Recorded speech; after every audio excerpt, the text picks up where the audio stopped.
Not yet. So Ken, we don't know what's going on, but as long as you can hear us, we'll just start the meeting and try and figure it out as we go.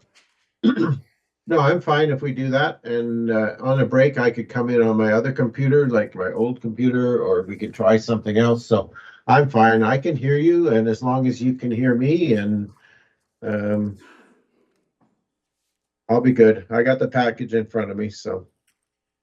Perfect. Okay. Okay, so we ready to roll? All righty. Morning, everyone. It's 8:33, so I will bring to order our regular council meeting of February 28th, 2023 to order. We have an agenda before us. There's a couple items to add to the agenda. One being advice from officials in closed session, section 24. And I would also like to add in council and committee reports a verbal from Aqua 7 meeting from last Thursday. Are there any other additions or deletions to the agenda? Yes, go ahead. I would like to give you a short update on CAPE, Alrighty. Central Alberta Economic Partnership. So 9.2, CAPE. Any other? Seems not.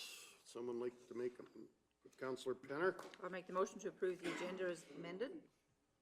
Okay, we have a motion to approve agenda as amended. All those in favor? Carried unanimously. We pre-circulated the meeting minutes of October 14th, 2023 council meeting. Are there any errors, omissions, deletion, or not deletions, but concerns?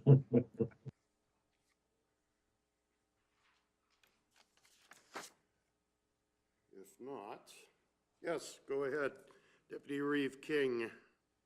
I'd make the motion to accept the minutes from February 14th as presented.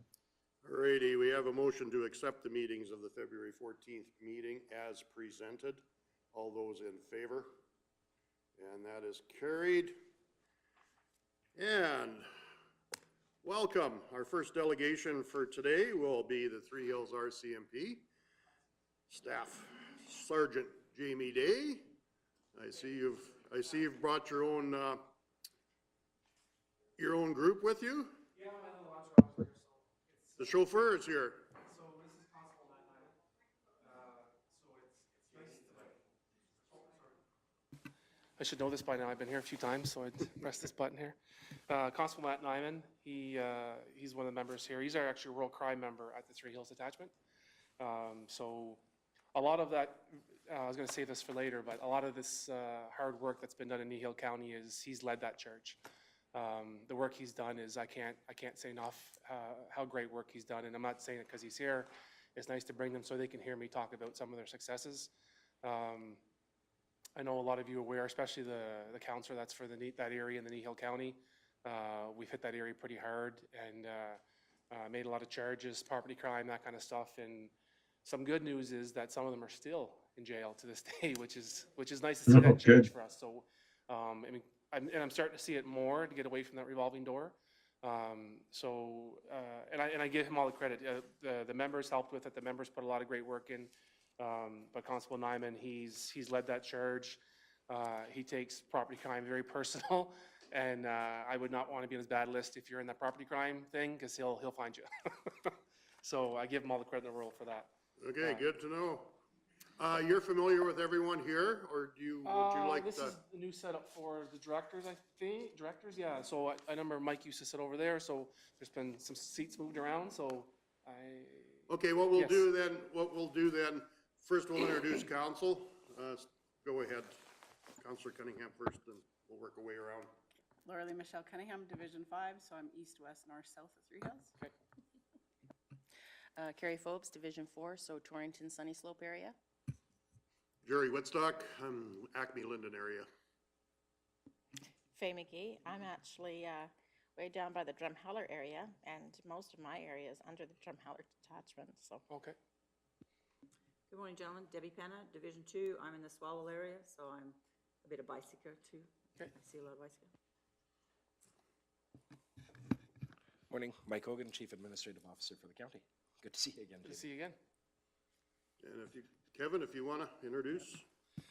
Hi again, Jamie. Kevin Gannon, Director of Community Services. Jamie, I'm Mike Zier. I'm the Director of Infrastructure. Hi, I'm Kinza Barney, Director of Corporate Services. And on screen, we have Deputy Reeve King joining us.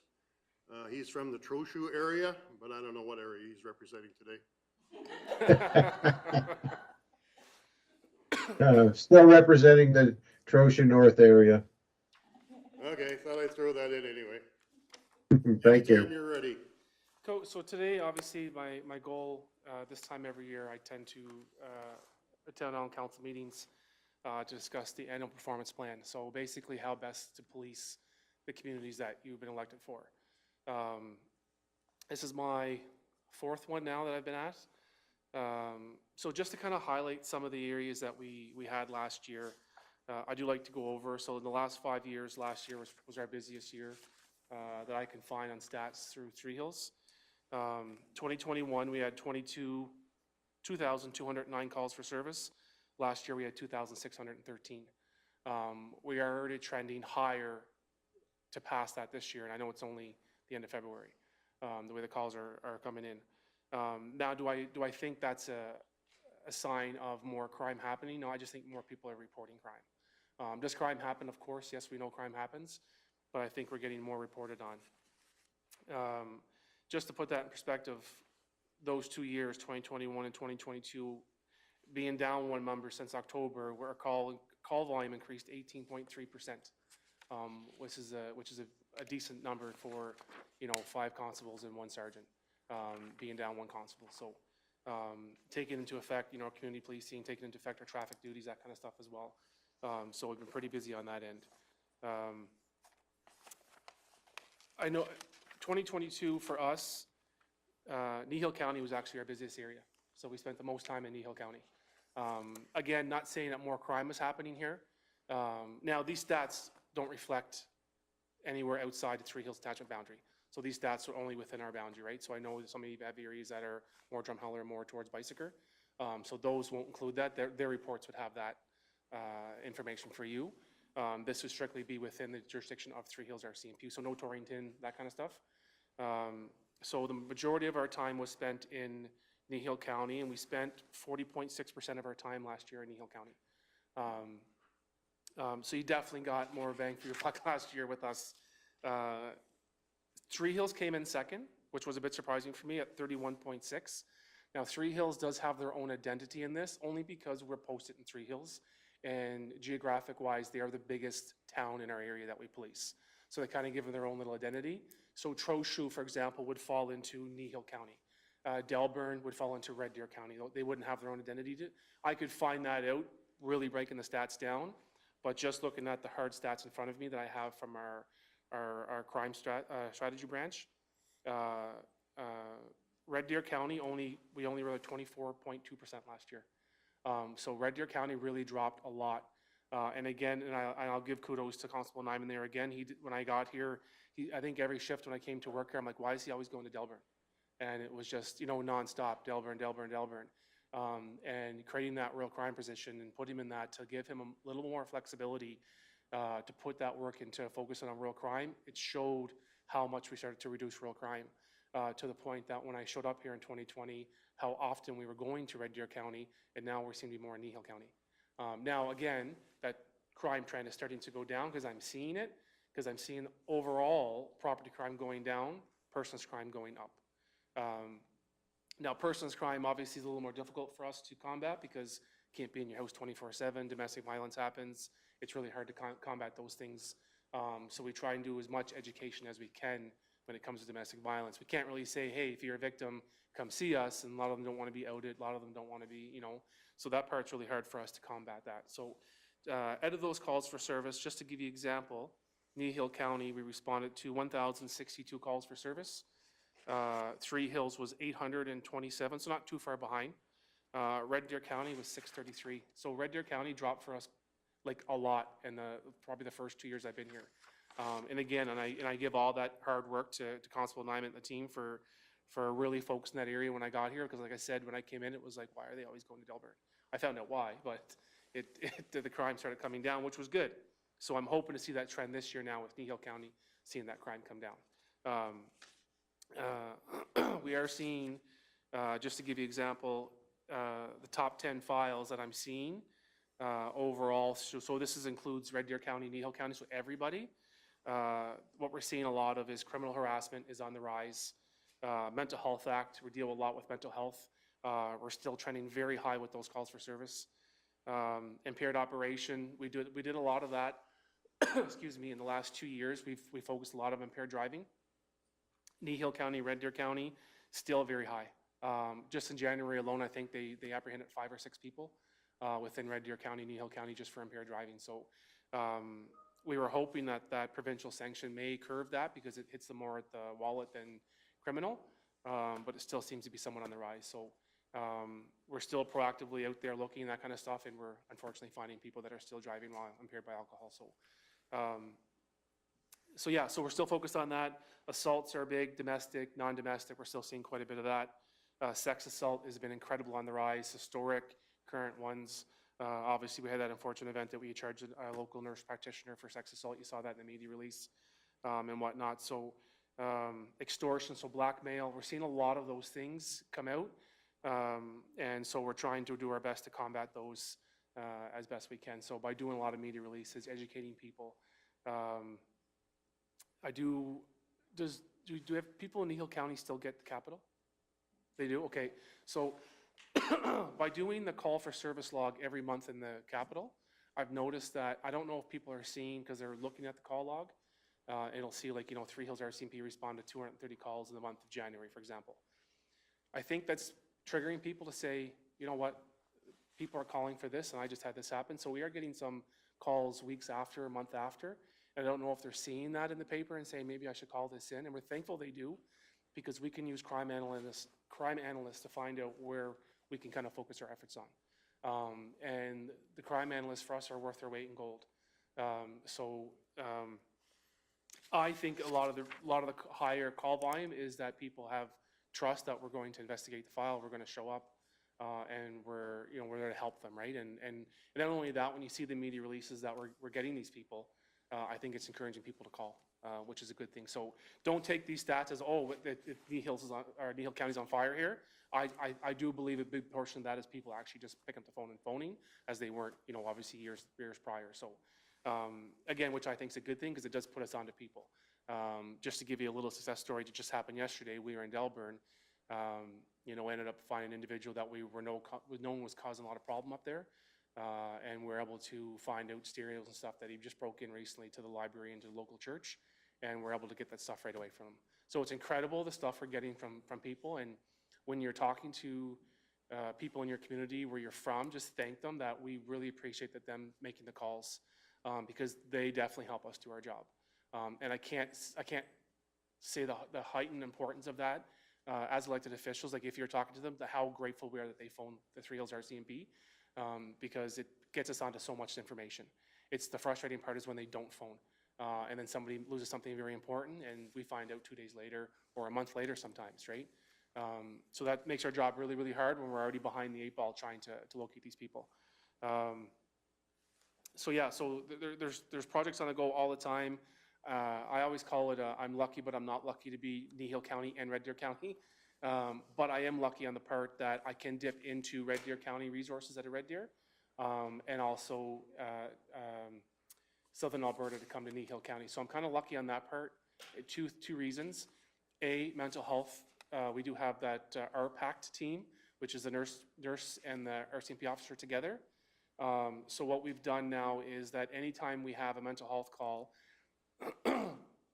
if there's some meat to it, but we don't have enough to Form 10 them, because Three Hills Hospital is not a designated facility. They have to go to Panoka or Red Deer Hospital. So what I've done is we kind of partner with them to say, hey, we don't have enough for Form 10 here, but there's definitely this person struggling with mental health. So what we're able to do is now have them, they may not come that day, but they will schedule within that week to show up, meet with that person, come up with a strategy, a game plan, how to help their mental health, which I think is a great resource, because our mental health calls last year, like I mentioned, it was higher than places like Strathmore, and this year, we're already trending high again this year. So since 2020, and I'm sure COVID's probably a part of that as well, and you know, the after facts everybody's seeing today with COVID. But I'm very fortunate that I can dip into both sides of it, that I can bring in extra help to help those people that do have that need. So I'm very fortunate to have that. So so my idea here today is obviously to focus on what you think may be the best thing we can moving forward, is how to police your community the best way that we can. But I will add the relationship, and I don't know if the PAC committee minutes were ever brought up yet, if it had time to discuss that yet. Okay, so I may do a lot of this talking for you then to help you out. So the relationship with the Three Hills Hospital is phenomenal. New director in place, Grace, has been wonderful to work with. Me and her have such a great relationship. We meet quarterly. We went in with a clean slate and said we're not playing like any sides. We're going to go in, we're going to work together, and we're going to best combat this together and how to help mental health. Push came to shove with a couple incidents, and I just said, you know what, I need to go in there. We need to do something. And I've been met with an amazing welcome, an amazing person who's like, yes, we need to fix this ongoing issue. And so again, like I said, we meet quarterly to try to come up with a game plan, how to, you know, especially on the mental health part, right? Is how do we work together to make sure people are getting the best service they can get when it comes to mental health.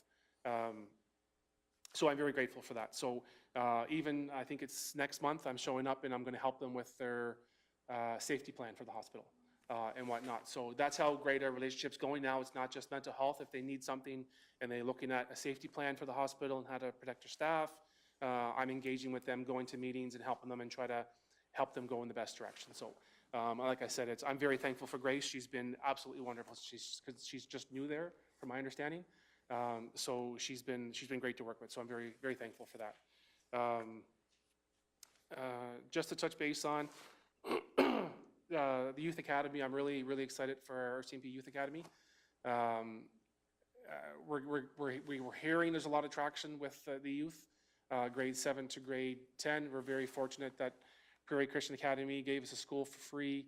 We partnered with Victim Services, who's going to provide lunch all day every day for the youth. I bought some stuff, some swag for them, like so shirts and ball caps and water bottles, that kind of stuff. And I brought in some really great resources like Air Services, Forensics Unit, our bomb squad, our police dog service. So every day they have something different coming in each day.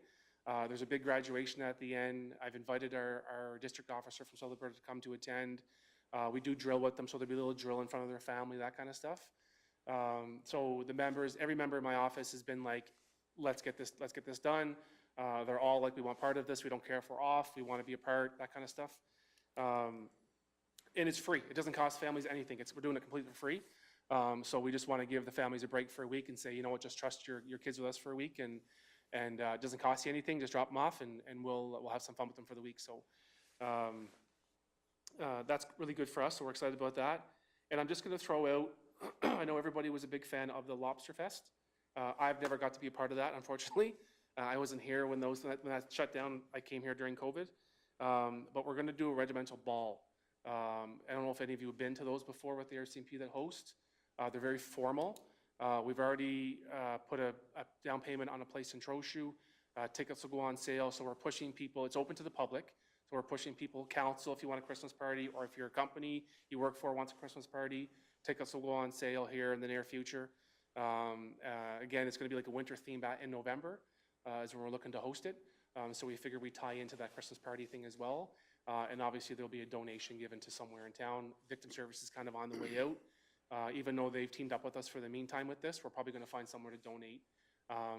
We'll do some research where money needs to be donated in town, and we're going to donate some money from that event to some charity.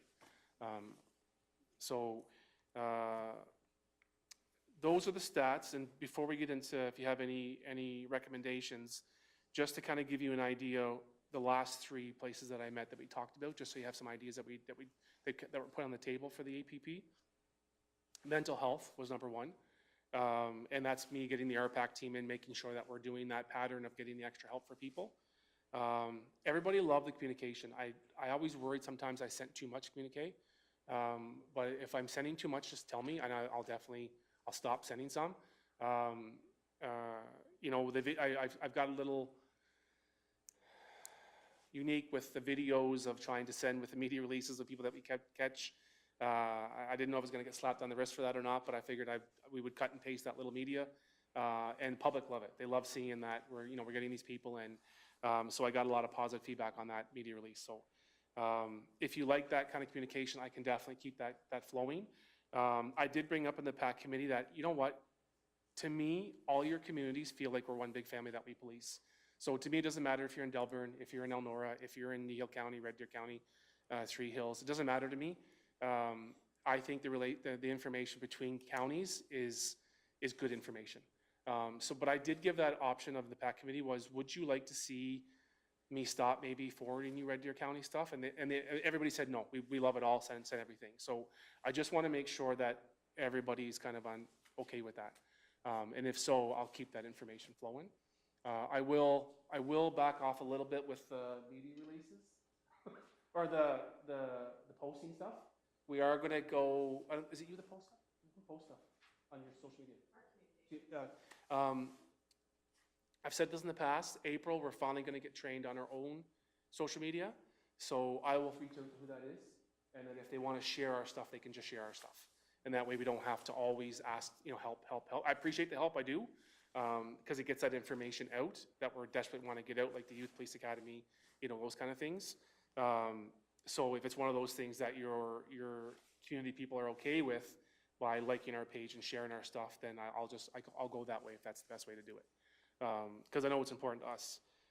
Road safety was another big one, obviously with the stats I mentioned, impaired driving. That seems to be still an issue in both counties. And the last one, obviously, crime prevention. The work that Constable Nyman's done on that alone. Obviously, now we're in the Kneehill County side. Again, a lot of that is persons crime as well, but I'd like to still curb that property crime down in the direction it's already going. So let's keep that motivation going, in my opinion, anyway. So those were the four kind of the pillars they picked as an idea of what to focus on. Does that mean those four stay? No, we can change them 15 times if we have to. So if you feel like something's going on in the community that maybe we should focus on, we change it. Or we add to it, right? Doesn't mean something has to suffer because we want to add something else. We'll say, okay, we'll focus our direction in that area and whatnot. So this is a thing to have that it's a working document, right? So it's all year long. So the idea is to get the best service that we can provide policing to your communities.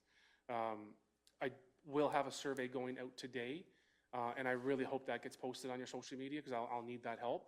And it's a questionnaire. So kind of like Drumheller did and more in those places. And it's for the community people too. You guys can go on there as well too. But it's a link. They go on. All it is where do you live? And then I list some priorities. How is it important to you? Is it important on a scale of 5? Is it a low important? Is there something else we need to be working on? I want them to have some say. As you're aware, a couple of years ago or a year and a half ago, I tried to do an online one. Nobody wants to, after work, they want to go home. Everywhere I go, no matter what village, town, county, they tell me to say, you're wasting your time. Nobody's going to show up, right? So I figured I'm going to try this route with the survey because everybody's online today. And if I can get some traction from there, then I'll take that too. So, because I do want the community to have some input. It's just getting them to get that input is the difficult part. So other than that, I'll open for questions or some ideas. Well, thank you very much for your in-depth report. We do appreciate hearing this stuff, and it is important for us and our residents and the organizations within the county, within our communities, to be in touch with you. Are there any questions? Yes, go ahead, I too Councillor McGee. Sorry. really appreciate the excellent reporting and the information. It's very helpful. First off, kudos to all of you. I think the changes in the growth out of this detachment has been increasingly great every year after year, and I really appreciate that from you and your team. My question is not so much, more to educate myself. We've seen from your report and from your talk that our personal crime is increasing quite a bit. Do you see that across the province, or is there a specific issue that you can see that's really contributing to that in our community that you can speak to? Please don't have me push you somewhere where you're not to go, but. You know, I do see it across the province. I do see property crime trending up, persons crime going up. I kind of focus on our area more than other areas, but I do look at the other ones as well too. Like when I do the mental health stuff, I kind of look at detachments that are somewhat same size as us or maybe a little bigger than us, and I try to see where we're trending compared to them. The persons crimes are a really difficult one. Like I can tell you a lot of the crime that's happening, people in our community are amazing. People are coming into our community, and it could be, they moved here because they met somebody, or it could be, I'm not saying that we don't have people living here that do things, but a lot of it's people that come in. The property crime, we're so close to bigger centers like Airdrie, Drumheller, Red Deer, for the Delburn area. Delburn to Red Deer is nothing of a drive. So we do see a lot of that crime, people not from the area. And one area to take note of when we do those media releases and we do charge people is we always put where they're from. And if you look at a lot of those releases, you'll see a lot of them aren't from Kneehill County. A lot of them aren't from Red Deer County, right? They're from elsewhere. And that's where, a lot of our focus on, that's where the analysts come in play. But to get back to your question, it's a really hard one because it's COVID may be still playing some of a part, financial difficulties, job loss, that kind of stuff. We had that, our membership was affected too when it was mandatory for COVID vaccinations. Job loss, people, we've had members quit because even though they removed that status with us and they just felt it was unacceptable and they just couldn't work for the organization anymore, which I respect. That's their decision. So I think there's so many factors involved with that. It's hard for me to say what caused it. We do interview people quite a bit, but a lot of times, obviously, the aggressor is not always willing to give their side of the story. And even though we try sometimes within our legal rights, we try to get them to talk, and a lot of times they don't. But we find a lot of time it's mental health's a factor, financial, job loss, that kind of stuff is usually a factor somewhere in that equation. But yeah, it's hard for me to pinpoint. Sorry. No, that's very good. Thank you. Go ahead, Councillor Forbes. Could you just address the victim services leaving? Because I have some people that live in my community that have used that service, and I'm just not sure if they might panic at the fact that it is no longer available here. So could you just speak to that for us? So I mean, Carolyn's probably the best one to answer the hard questions, but I'm disappointed on the change. I think the service that Carolyn, and I didn't, we were a team, and I run with that team environment at my office, but Carolyn Kung is absolutely amazing at what she does, and their advocates, and the service delivery that they do is just, I don't know how they're going to replace that. So it's not going up. Again, it keeps changing on me, so I'm trying to keep up with the current theme of things. So what I'm scared of is that we're going to lose our home base system and everything's going to get pushed to the city. And again, this is just my own thought, like just by seeing how things have transpired over the years I've been policing. What I'm afraid of is because we don't have really CFS anymore, Child Family Services close. We don't have, so a lot of my relationship with those other external agencies is we do up a referral, we fax it, or we email it. And I'm afraid that's going to go that way. Again, I'm not saying it is, I'm just afraid to see it go in that direction because to my opinion, if it goes to the city, I find rural tends to get forgotten about. And I don't want to see that for rural Alberta. I want to see that service stay. So when we identify an issue, the province seems to come back and say, oh, no, we'll leave that in play. And so I really don't know how it's going to be. I do know a lot of the structure is going to be in the city. They're saying that because we had something in the town, it'll remain in the town. I don't know. I'm just hoping it's going to because we use that service quite a bit, probably more than some larger detachments. And like I said, people count on that victim services and are big victims. And and I hate to see us lose that. So I would recommend if, you know, Carolyn gives a great presentation, is invite her up to do, and I'll come with her, do a little presentation for you. And she has a PowerPoint thing she does, and I know she's gone to Three Hills maybe a few months ago, and she did one there. So if you ask her, she will come, and I can even pitch it to her too as well to reach out. And I think it's a presentation, you know, you can bring back to your people, right, to community, to kind of give them an idea what that looks like.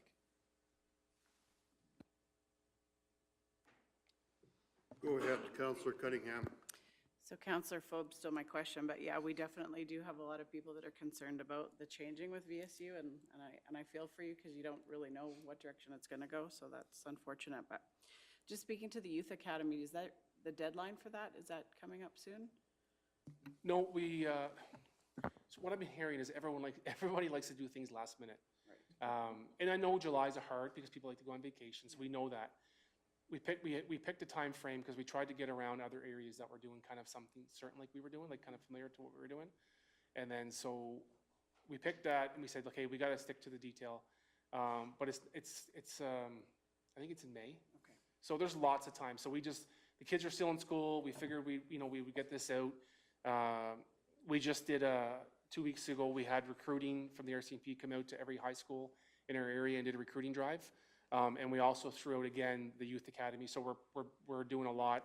I did a radio stint with Olds Radio and talked about it because they said a lot of the listeners from our area listen to Olds country there. So there's a little blurb on me talking on the radio to him about the academy and trying to get that information out. So we're going to keep, he told me the same thing. He'll keep pumping it for me, like get it out there. We have applications in the school, like we're doing everything we can to get, but there's lots of time. I think end of May or something like that is the deadline, so tons of time. And what was the thing with VSU again? Sorry, you said something about? Just echoing what Councillor Fobe said, just Yeah. sad to see the program change because like we said, I have been a part of the Lobster Fest and it was an amazing event. So Yeah. Very well-respected program here in this area. Yeah. So very sad to see it changing. So hopefully whatever the replacement is going to be, that it will be Yeah, sufficient. in my previous posts I worked, we didn't have VSU. And I can tell you it was, like, when I came here, I was so thankful it was here. 'Cause I can tell you how, we don't deliver the work like they do. Like what they do for their training is just absolutely phenomenal when it comes to victim services. And they do take, the NOKs, they do help, we'll go with them, of course. And then they too take a lot of that off our plate so the members can kind of go back on the road. And so I'm worried that that's going to, another thing put on our plate, right? So we're trying as much as we can to be out there, and if we keep putting things on our plate, it's really hard to be out, doing those things, so.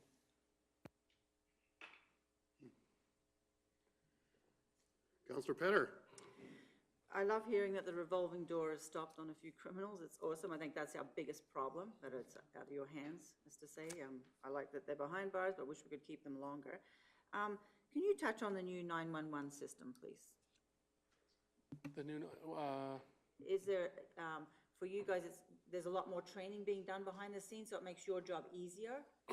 oh, okay. Well, I don't know if it's 911. We do have what's called a pros data center. So what that does, and it's a very good topic. So 911 does help us, don't get me wrong. Like they're the ones who dispatch our calls and whatnot. What's helping us on the front lines is it's called the pros data center. So what a member will do, a member will get a call for service. A member will go out to the call, depending on the call, because the more severe a call, we kind of have to do more of that on our own. So with these 911 hang-ups, false alarms, those things there, which I think is a great system for us. So a member goes to a call for service for, let's say, false alarm. He goes out there, he or she goes there, confirms false alarm. They dial a number. They just give the report over the phone, hang up. Everything's done behind the background. Member stays on the road. So we're doing that more, and that's been for a few years. Then one of my members at my detachment actually is the leading person in the province who uses it that much, Constable Vanderploeg. So the members are encouraged to use that so that way it keeps their file load down. So yeah, they're still taking the call going there, but if it's a minimal call, minor call, they can literally pick up the phone, blurt out their information within 3 minutes.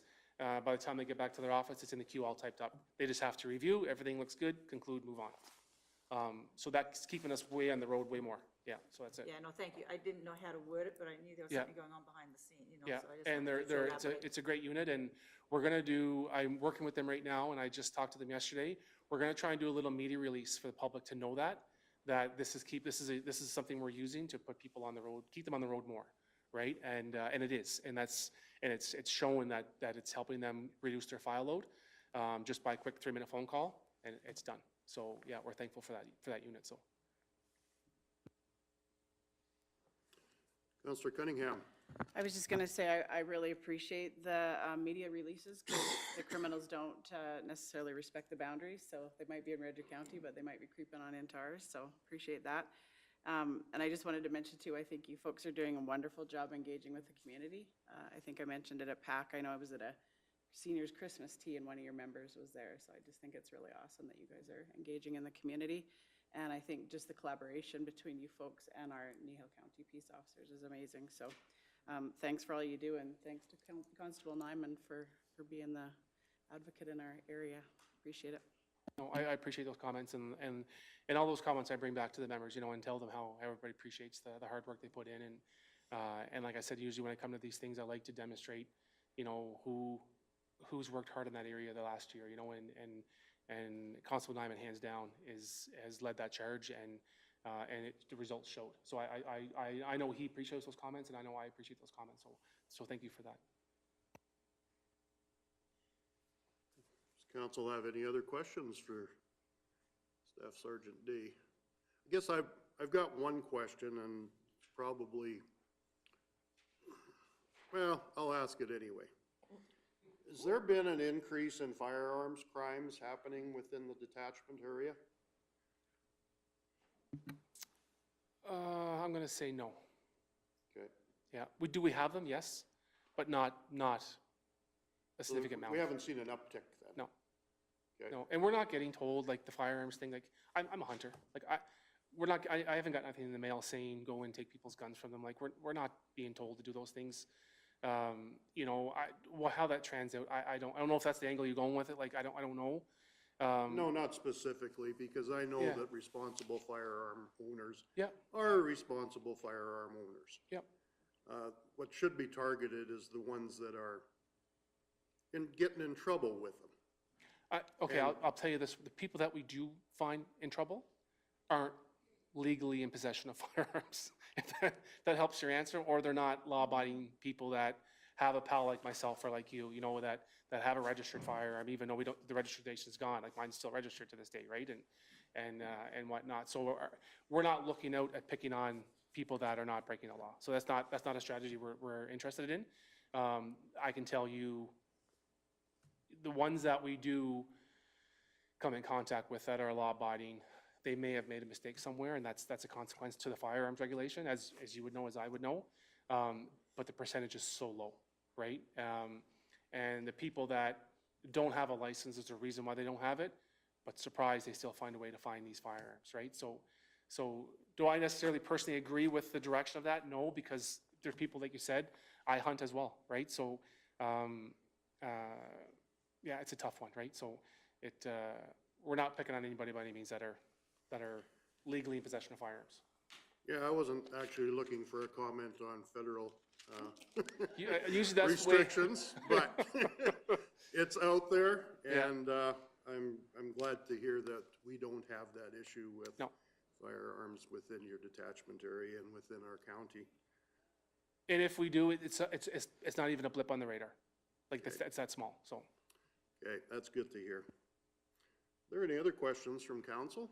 I'm sure these gentlemen have something to do for the rest of the day. If not, number one, I'd like to thank you for coming in, you and Constable Nyman. And you're doing a great job. The communications is top notch as far as I'm concerned. I mean, it's working very well, and communications is always key. I appreciate you guys working together with our organizations, our residents, and putting everything together and making our community safe. And I guess the biggest takeaway that I'm going to throw out there is make sure that our residents report crime, because if you want to stop crime, you have to report it. So I don't know if there's anything else anyone would like to add, but again, thank you very much for your time. And the communications has been awesome. With the pillars, how do you feel just with, I mean, there's no rush on this, of course. You can discuss, you can, with the ones I've listed, to design a plan for that. Is it something that you're in agreement with the mental health, communication, road safety, crime prevention? Like, are those things? And of course, we'll include the peace officers as well. I usually hear from Deb with how that's gonna go forward with in the new year. Yeah, you have 4, 5 detachments? 5, yeah, okay. So then, so those are the 4 that we discussed. If there's something else you want to see changed, just let me know and we can always modify that too, so. Well, I totally agree with your pillars, the direction you guys are headed. Yeah. Because it is for the benefit of our residents, and that is why we're all here. Okay. So, by all means. Okay. Well, thank you again for having me. It's always wonderful coming and bragging about my detachment members, and thank you for your time. Thank you for your time.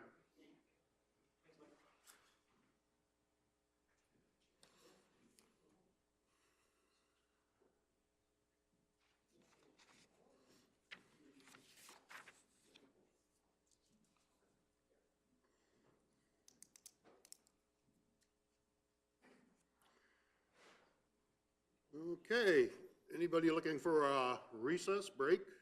No? Okay, we will go on to our next agenda item, which will be 5.1.1 in planning. Welcome, Ms. Hazelton.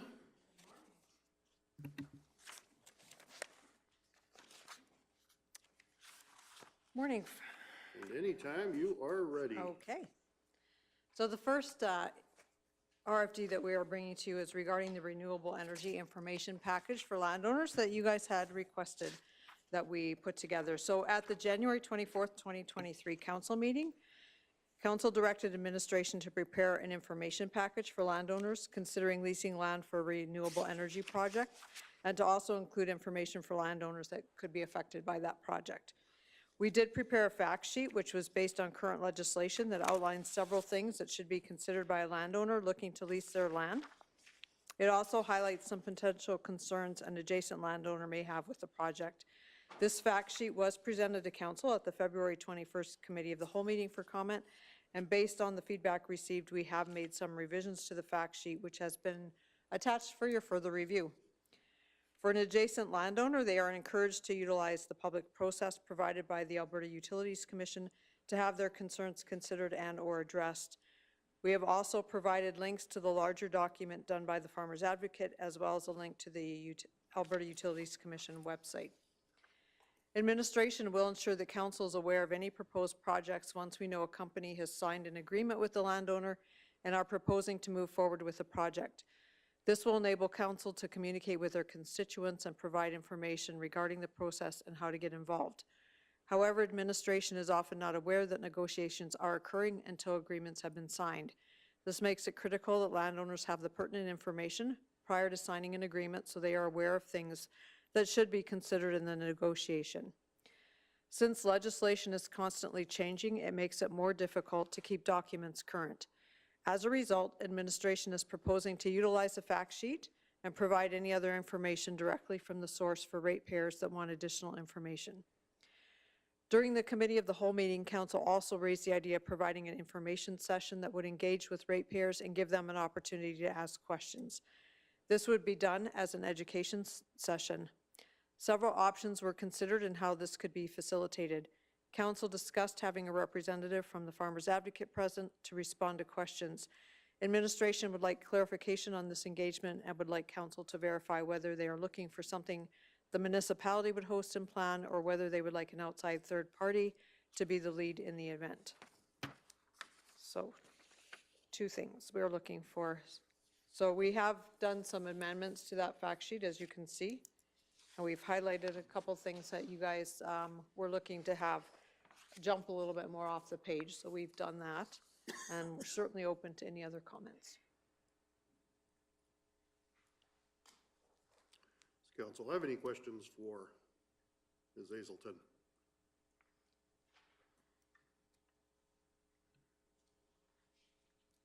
Go ahead. Deputy Reeve King. I just have one comment right now, related to the fact sheet. And I know we asked to have the, advice to engage a legal professional, highlighted and made more obvious. And one of the things I thought about after the meeting, of course, that always happens, is maybe we could raise the box in which that talks about this information is current for Alberta legislation and so on. Raise that up to the top, perhaps underneath the blue box that says if you're a landlord or a landowner contemplating. And the reason for that is it tends to get lost at the bottom, whereas if it's up at the top, it might be more obvious, I guess, to the reader and might just highlight that a little bit more for us. Okay, we can do that for sure. It's just a suggestion, and it just, to me, it seems like it almost gets lost at the bottom of the page, like you're about ready to flip to the next side of the page. Whereas if it's up higher, it might just draw more attention to it. That's all. Okay. Councillor Cunningham. So I know we spoke at the last meeting about that there's a possibility that people that participate in hearings may have their legal costs covered. I just wondered if we could speak to that at all in that document, or if we confirmed that through the AUC? I haven't been able to confirm that, no. Okay. So, It's something that's quite important to me, because I know a lot of times if you look around the province, we've got companies like Amazon, Atco, Samsung, TC Energy. So I think when people are looking at that, the thought of going up against one of those corporate entities legally would be a little daunting. So I think it's important for them to be aware. I believe it's Rule 009, recovery of costs for interveners. So just something we could check on, please.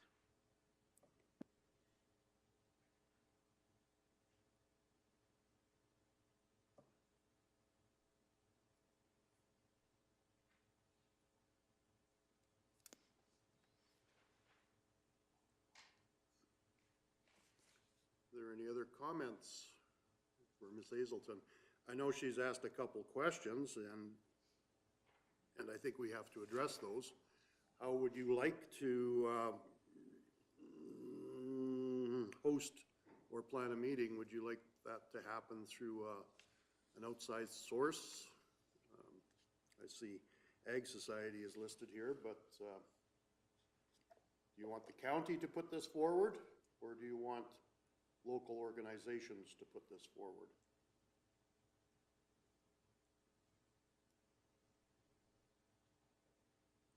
Yes, go ahead, Councillor McGee.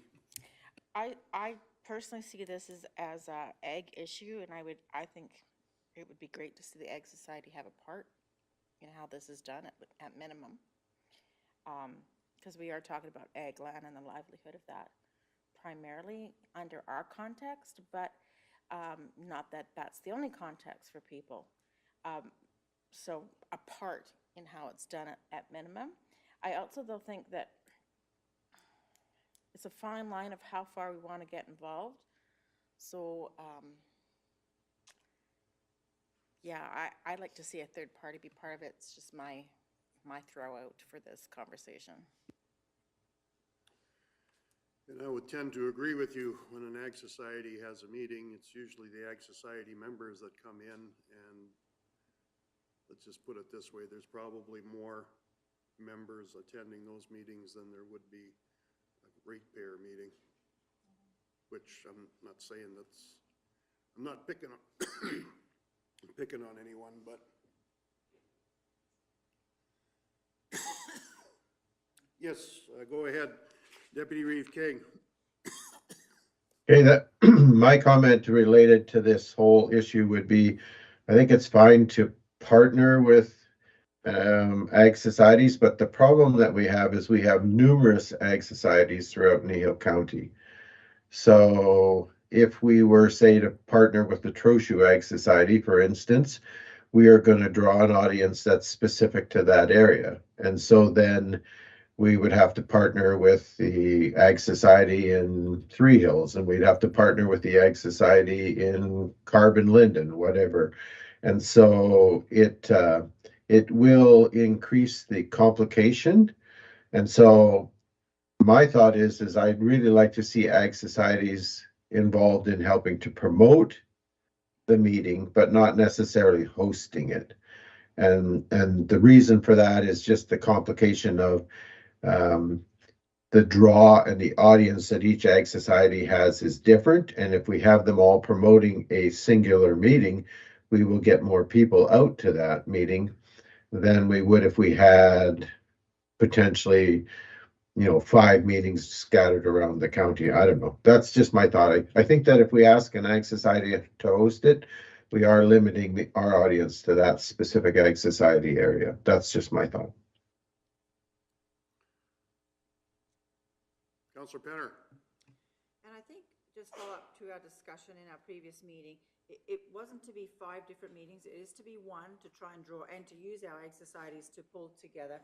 And maybe as a county, we can provide the facility where it can be held at, or help cover the costs of that. I think we'll need all the ag societies to come forward to make an event like this happen, financially as well as the people in the seats.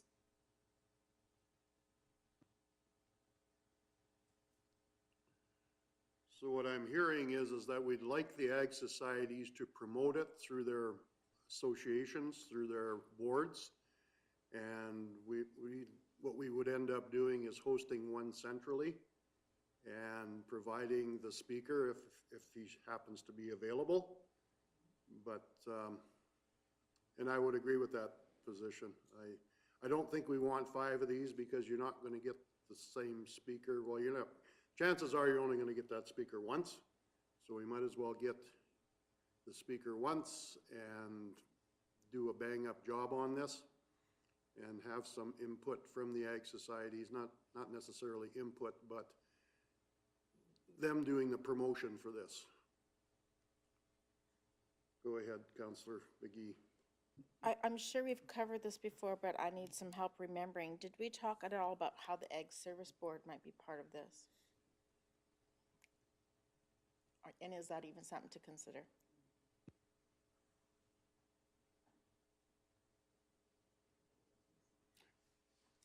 Go ahead, Mr. Gannon.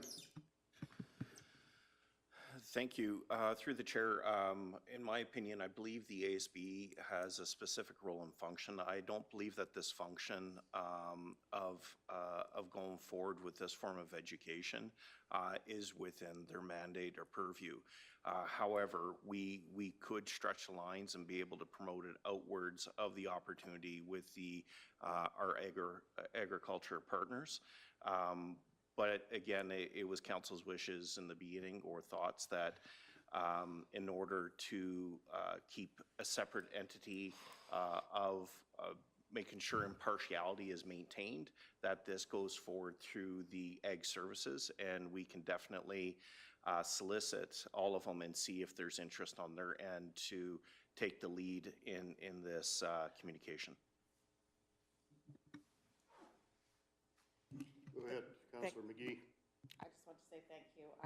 I appreciate the clarity. I apologize for needing it.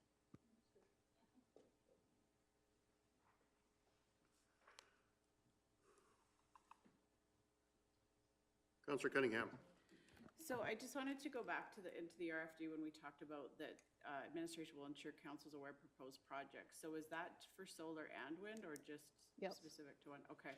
So for a wind project that could have multiple signatures, you would have to have signatures from all those before it comes to council? I think once we're aware, and we have brought one up that's done a lot of the background work at that point. Right. So once we're aware that they're actually more in the process of starting that application, we will certainly bring that back. Okay. And just one name I wanted to mention. I know the one that was hosted in OLS, a meeting such as this, it was Daryl Bennett was his name.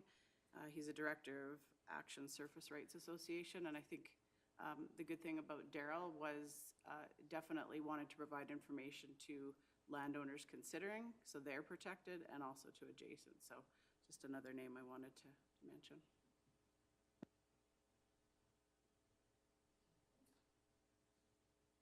Deputy Reeve King, did you have something?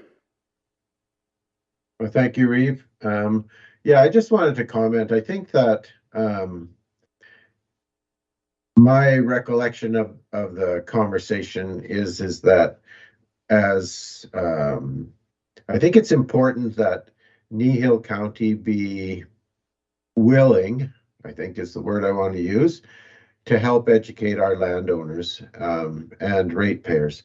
One of the concerns that I have is a lot of the conversations I've had with people, particularly related to the wind development that's being proposed and, sort of in the works, is the tactics that are used when people are being approached about these projects are quite misleading in some cases. And, not all companies necessarily work in the same way, but they're not necessarily all approaching this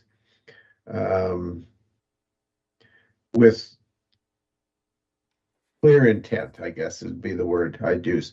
So I think we have some responsibility as the municipality to help our ratepayers understand these developments. And so although I'm really advocating that we partner with the ag societies, if the ag societies seem to be reluctant to get involved, I still think it's important that we push this issue and we help educate our ratepayers and landowners.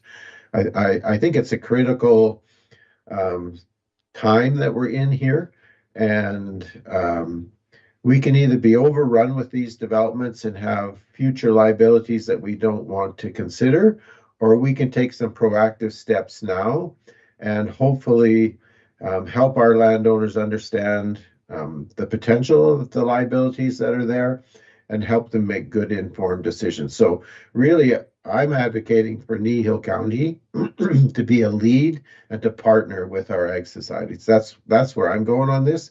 And I guess I really see us having responsibility here. So, Councillor Phobes? I am on the same page as Councillor King. I believe that as a counselor for my division and because I make decisions as a collective when I'm making them, that I think we do have that responsibility to our ratepayers to give them at least that information. It doesn't have to come from us. It can come from someone else there's no bias in the game for them. It's just mostly for information, and knowledge is always powerful. And when you attend something they host, not all the information they're providing is 100% correct, from my experience.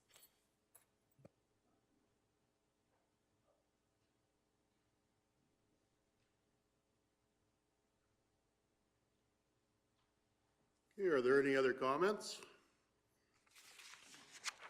I guess from what I'm seeing is the fact sheet is done very well.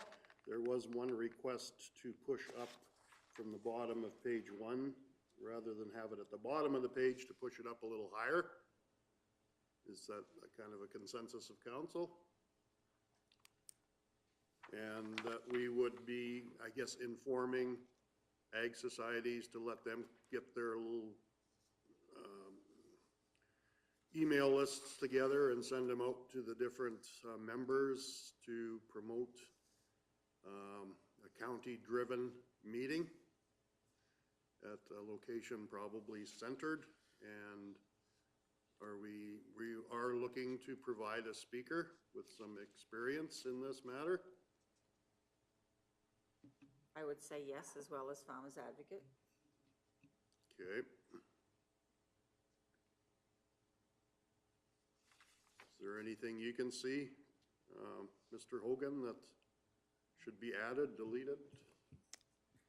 Jerry, sorry. And I'll just let, okay. Okay, go ahead. Okay. So as again, I was just wanting to, for our own clarity, because we've had a couple of those up now, is the changes to the document are easy, I think, moving that box. So I would recommend that council just alter the motion slightly, that you approve that with amendments, or with the proposed amendments. We'll make that'll be done and it'll be available and out. That in doing it that way means that we just we can make those changes, it's done. We don't need to bring it back next in 2 weeks to do it again, right? If that's the only change. The other, with the other event, as long as we have clarity in what council's looking for, and what I've taken from that is that we are going to put on a session will be put on with a speaker involved. We do want to provide education, but have some neutrality in that, is what I'm hearing. I think that's accurate. Okay. What I want to make sure I'm clear on, and this is a question I've got for council, is back to that discussion around, are we looking to lead it, or are we looking for an ag service, or sorry, an ag society to lead it? If we're leading it, we're still going to work with the ag societies. That's just what I want the crystal clarity on. So you're looking moderation side, or who's moderating? More the event organization, right? Like if it's a county taking the lead on it, we'll take the lead on it. If we're gonna try and find an ag society to take the lead on it, we're really kind of pushing them to do this stuff. And once they take care of the logistics, we'll parachute in a speaker is basically what I've. Councillor Forbes, sorry, you're next time.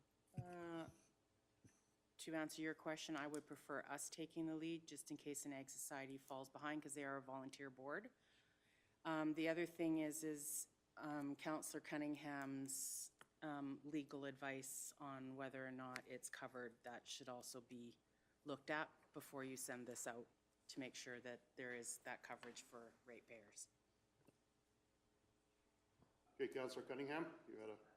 Yeah, you're stealing my wind again. No, yeah, that was just my point. Before we approve this document, I would like to see a little bit of research done on that ability for adjacents to have costs covered legally, please.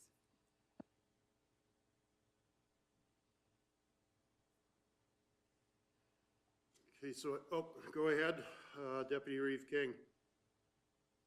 Sorry to step on your toes there, Mr. Eve. I think I just want to reiterate what I heard Councillor Forbes say. I think it's critical that we take the lead to ensure that this happens. And I think that we may have more success in drawing or recruiting a speaker. And I think it's important that we work with all the ag societies in terms of promotion.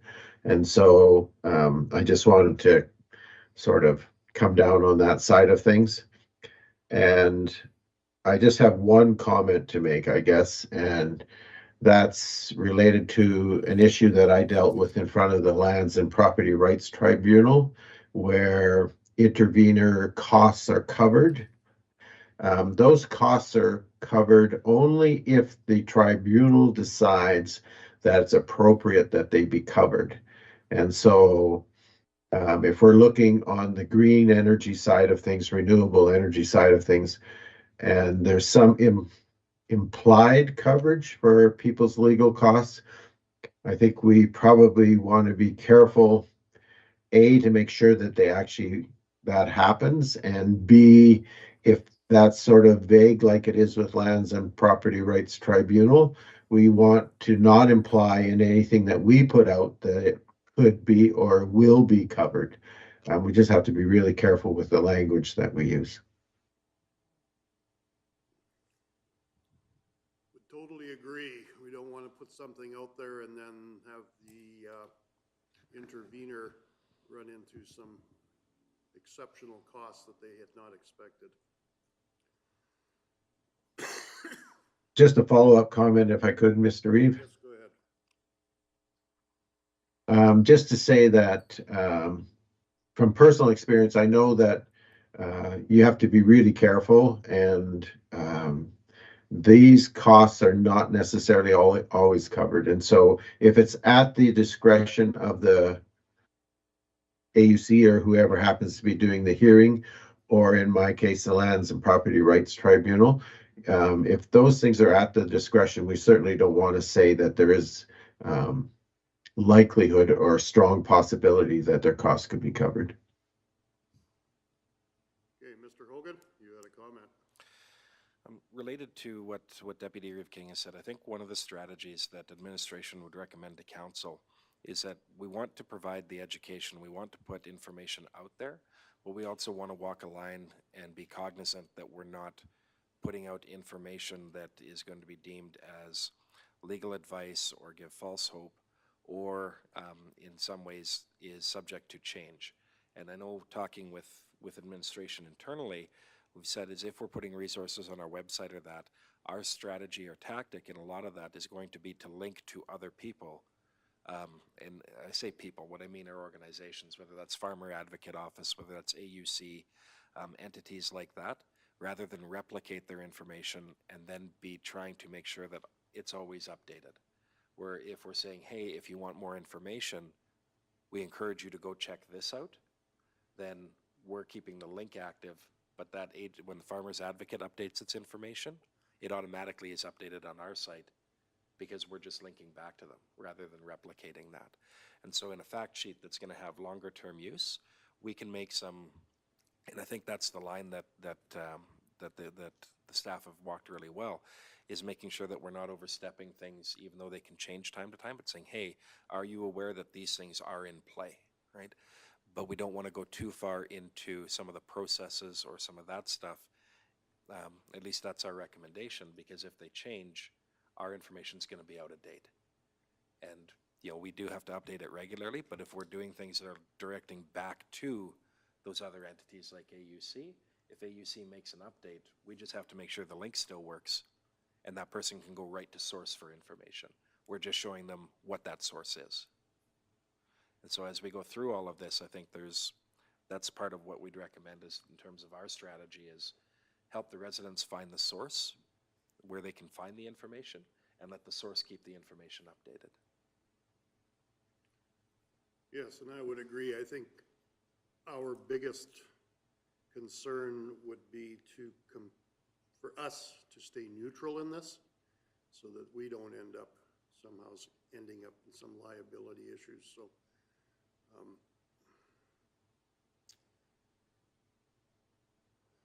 we can provide the information, but we don't have a say one way or the other what we're presenting. Councillor Cunningham.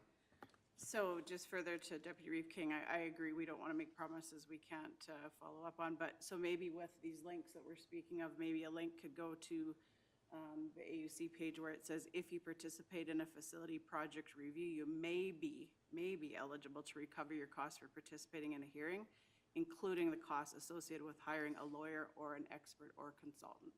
So then they could go to that link and see that that's a possibility. I just don't want people to think that they have no avenue to maybe have that recourse. Yes, go ahead, Mr. Gannon. Through the chair, thank you. Yes, we'll definitely explore every link that we can promote or provide forward. At the same time, through the document, I think that we have communicated that the best recourse, if you feel you're moving ahead with legal concerns, is they'll be more adept to understand what may or may not be covered and may have the legal means to provide more accurate information. But I agree, we can provide those individual links to ensure any updated information, the individual can have it at their fingers and explore other opportunities.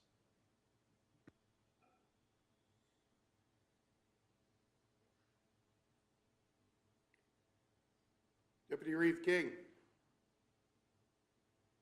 It really is, thank you, Mr. Reeve. It really is a fine line that we have to walk here in terms of being open for business, being willing to help our ratepayers understand how these developments can impact them, and not showing bias or appearing to show bias.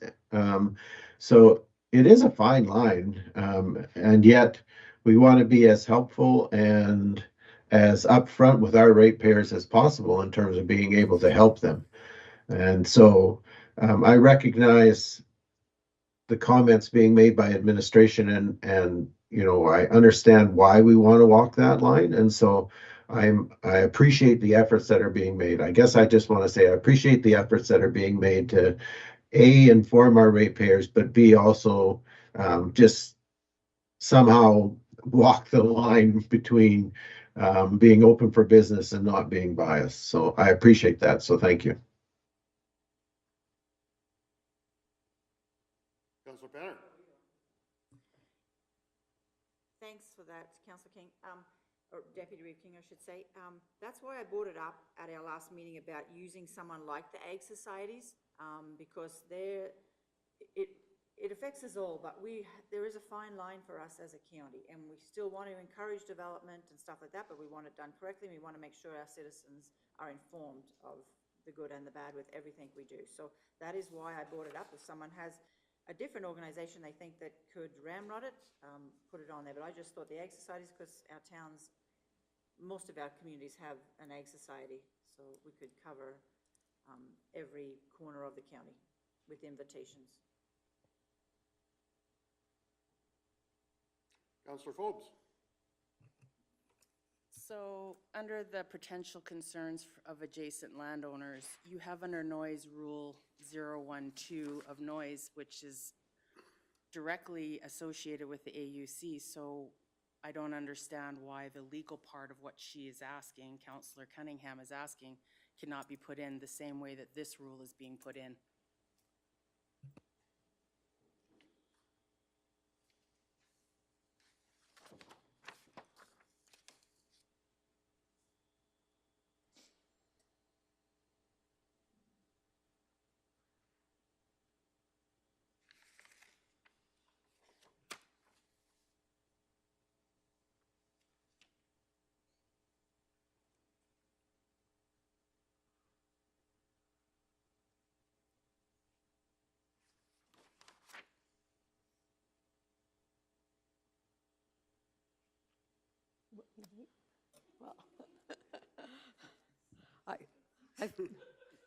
I personally would like to go review what's on their website before I bring it and put it in.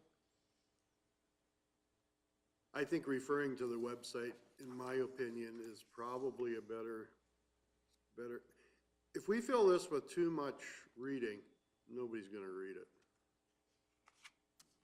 Or they'll skim it and possibly miss out on the important stuff.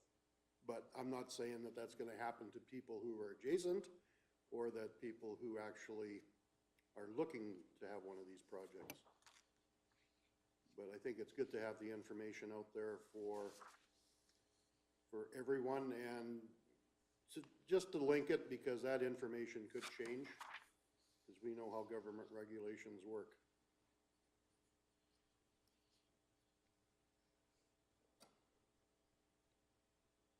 Mr. Gannon. Oops, yeah, Mr. Gannon, and then Deputy Reeve King after.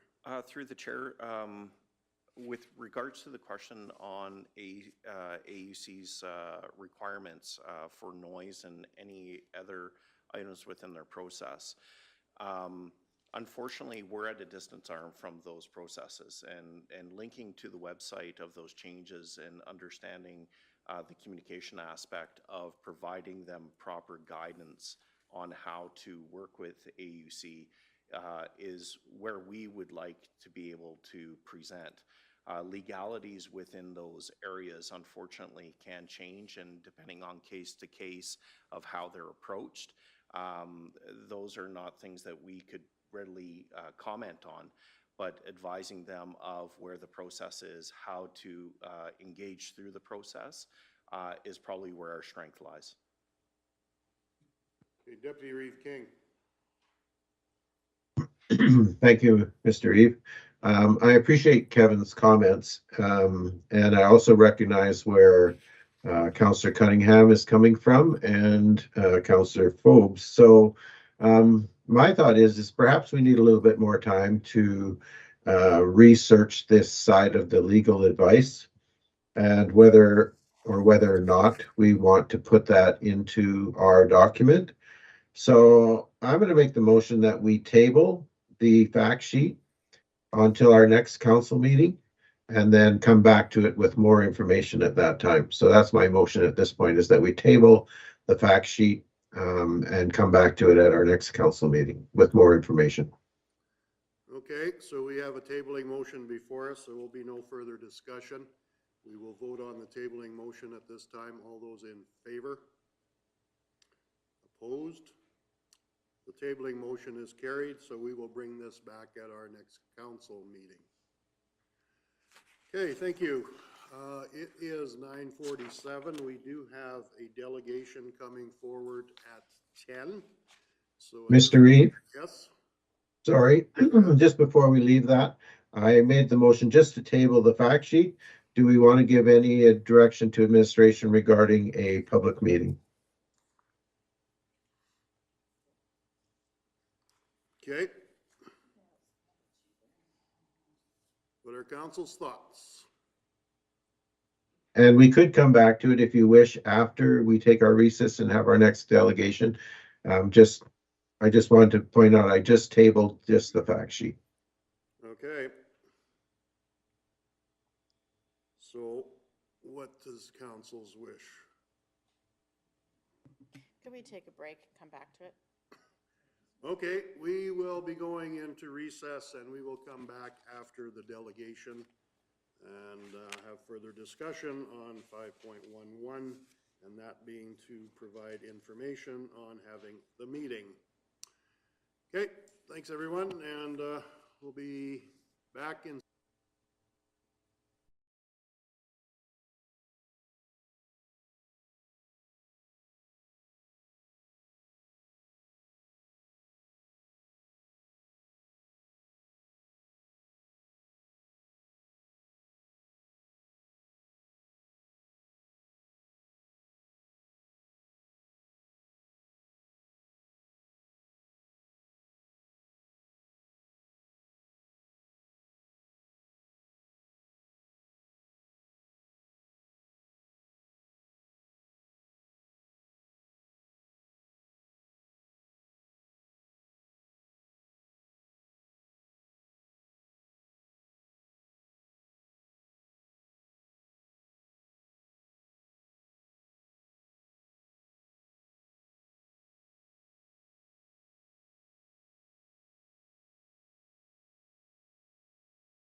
It is 10:03, so we're starting a little late, but anytime you're ready.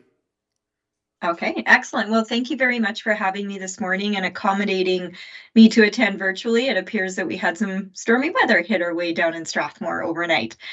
So I am just going to make an attempt here at sharing the screen, and I hope it all works out as I had planned. I just gotta flip to the other screen. Okay, I got that.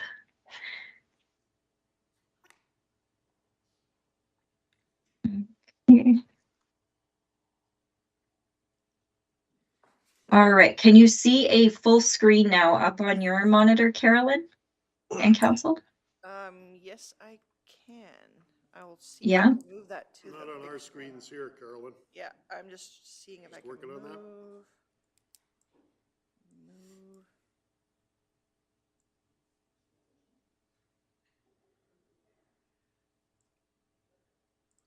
There we go.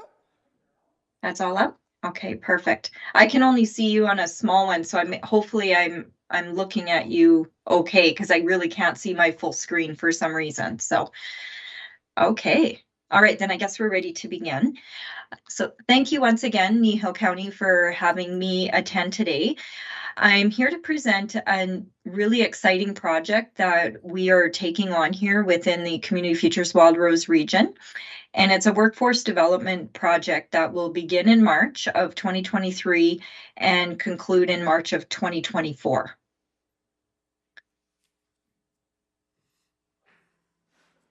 So the reason for the project, we've actually been approached by several businesses throughout the region that they're having and experiencing some labor shortages. And it's in various sectors. You know, we've had agriculture raise concern. We've also had that hospitality and tourism sector raise concern, as well as through our previous metal fabrication project, there was also concern there through the metal fab industry. So we do know that this need has grown, particularly since the onset and closeout of COVID. We also have some new investment announcements throughout the region that has made it necessary for stakeholders so that we can be proactive, ensuring that we can meet those labor needs and demands that are forthcoming through those investment efforts. And it's also going to help with that business retention and expansion efforts for the businesses so that they can ensure through their expansion opportunities that they have adequate staff. And it will allow, as a municipality and other stakeholders, to ensure that they can make informed decisions to address the labor and businesses needs with the data that will come through in this project. On the next slide, you know, our vision for this project is to develop and share labor market information throughout the region that mobilizes the region around the shared workforce development and business priorities, leading to that long-term prosperity for residents and the businesses. So ultimately, we want to ensure that our residents within the community can have gainful employment and that our businesses are able to successfully leverage that talent. And where they can't, through the project, we hope to provide some workforce development training or attraction efforts if need be. Our current partners into the project, we actually started developing the project plan back in the fall, and we were just waiting to find out, get some different partners at play. Our biggest partner being the province of Alberta. We needed to know that this was a feasible project. So we've been working on this since about December. And then in January, they came forward and said, you need to get your application in right away. The funding pot is shrinking. And so we moved forward with the three municipalities that we had on board right away so that we could ensure that we could leverage these funds. So right now we have the government of Alberta confirmed in. Community Futures Wildrose has also invested funds into the project. Wheatland County, the town of Strathmore, and Rocky View County. And then Prospect Human Services has also come forward with a contribution. They're our employment agency for the majority of the region. And Factor 5 is our consulting group, and they also have and will be putting in some in-kind time and investment into the project. And this is where I will now share and how we're hoping to engage Kneehill County into the project and then the requirements that would go along with it. So within the roles, CF Wildrose will be the lead. So we're the project manager and we will be working with the funder in this project. The Government of Alberta is the primary funder, and they will also be on the steering committee. Factor 5 will be our project consultant. He will also have a role just within the steering committee. And then our municipalities and prospect employment services, they're the funding. They will be on the steering committee. They will be there as a project participant. We will be leaning on our partners to help communicate as well. And then steering committee direction and identification. Our businesses, there will be 60 businesses that we're hoping that will attend our planning sessions. We are also having 4 reside on the steering committee as we feel it's really important to have that industry feedback and engagement at that steering level. And then our residents will also be participating in the project and our strategic planning sessions and engagement. So to give you a little bit of an overview of the process that we're taking, in March, we're just signing contracts right now with the funders, in addition to our project consultants. So March will be kicking off, and then we'll get the terms of reference completed for the steering committee and then out to our project partners. Once that is complete, our project consultant will begin to develop the labor market profile just by looking through secondary data and building that profile for the region. And then we'll begin to embark on primary research through a survey, which will be basically a business retention and expansion survey throughout the communities. We will then take all of that data that is collected and we will embark on assessing that data and then developing a strategy. And that strategy then will be developed through a series of community engagement sessions. And we will address the challenges and identify opportunities for all of those stakeholders to take action. So it'll be a 3-part project throughout the course of the year. Our outcomes, we have identified a series of short and medium and long-term outcomes. We will achieve this through the acquisition of data, community engagement, and a community-driven approach to addressing workforce and business challenges throughout the region. We will do this through a collaborative approach to workforce development in ensuring that we address those long and short-term labor market initiatives and business challenges. We will also make sure as an outcome that businesses have access to the necessary workforce to construct and sustain their operations. And ultimately that the region will grow sustainably due to a healthy and balanced labor market. So our project budget with total of cash and in-kind is at $255,681.82. And you'll see on the left for the cash, those are the existing partners that we have invested into the project now. Now you will see that we have the sufficient funds to already proceed with the project. Should Kneehill County come in on this project with a contribution, what we would do is reduce the amount to the other stakeholders into the project so that everybody has their contribution into the initiative. I broke down the per capita for Strathmore, Wheatland, and Rocky View, and you'll see that Strathmore sitting in at $1.05 per capita, Wheatland County is at $1.72, and Rocky View County currently resides at 51 cents. They're a little bit lower, and I can't pull out an exact number because Rocky View actually spreads out over 2 Community Futures regions. And so we're actually only looking within the Langdon and Balzac area, but I'm not able to pull out the exact per capita that they have. So I've just actually taken the investment throughout their entire per capita for Rocky View County. If we did look at Prospect, I didn't do a per capita just because they do cover all of Wheatland and Strathmore and Chestermere. So I didn't break out their per capita. But that is the breakdown of contributions, and I'll go through a little bit more on the in-kind. The in-kind values are particularly as a result of labor. With this grant, we are able to leverage in-kind time to the project for cash. So you'll see that there is a pretty substantial investment of labor and time to the project. There's also some travel for them to attend engagement sessions, as well as some any type of communications, maybe decide you want to do some advertising in your local flyers or utility inserts, you're welcome to do that in an in-kind contribution as well. So that is the breakdown of the budget. Now, we would really, really like to have Kneehill County participate in this project. We have had conversations with the agriculture sector, even up to 3 and 4 years ago, where they're just struggling for that labor. And I do know that with Trochu now working on that rural renewal program, they have been able to help them resolve some of their labor needs at this point. We are asking for Kneehill to still come in at a $5,000 cash contribution. And then there would be an additional in-kind contribution, which would be for that time and travel or any additional marketing that you feel you need to do to promote this in your region, between that $500 and $7,700. As part of a partnership, you would be involved on that steering committee. We're only meeting 3 to 4 times a year for the steering committee.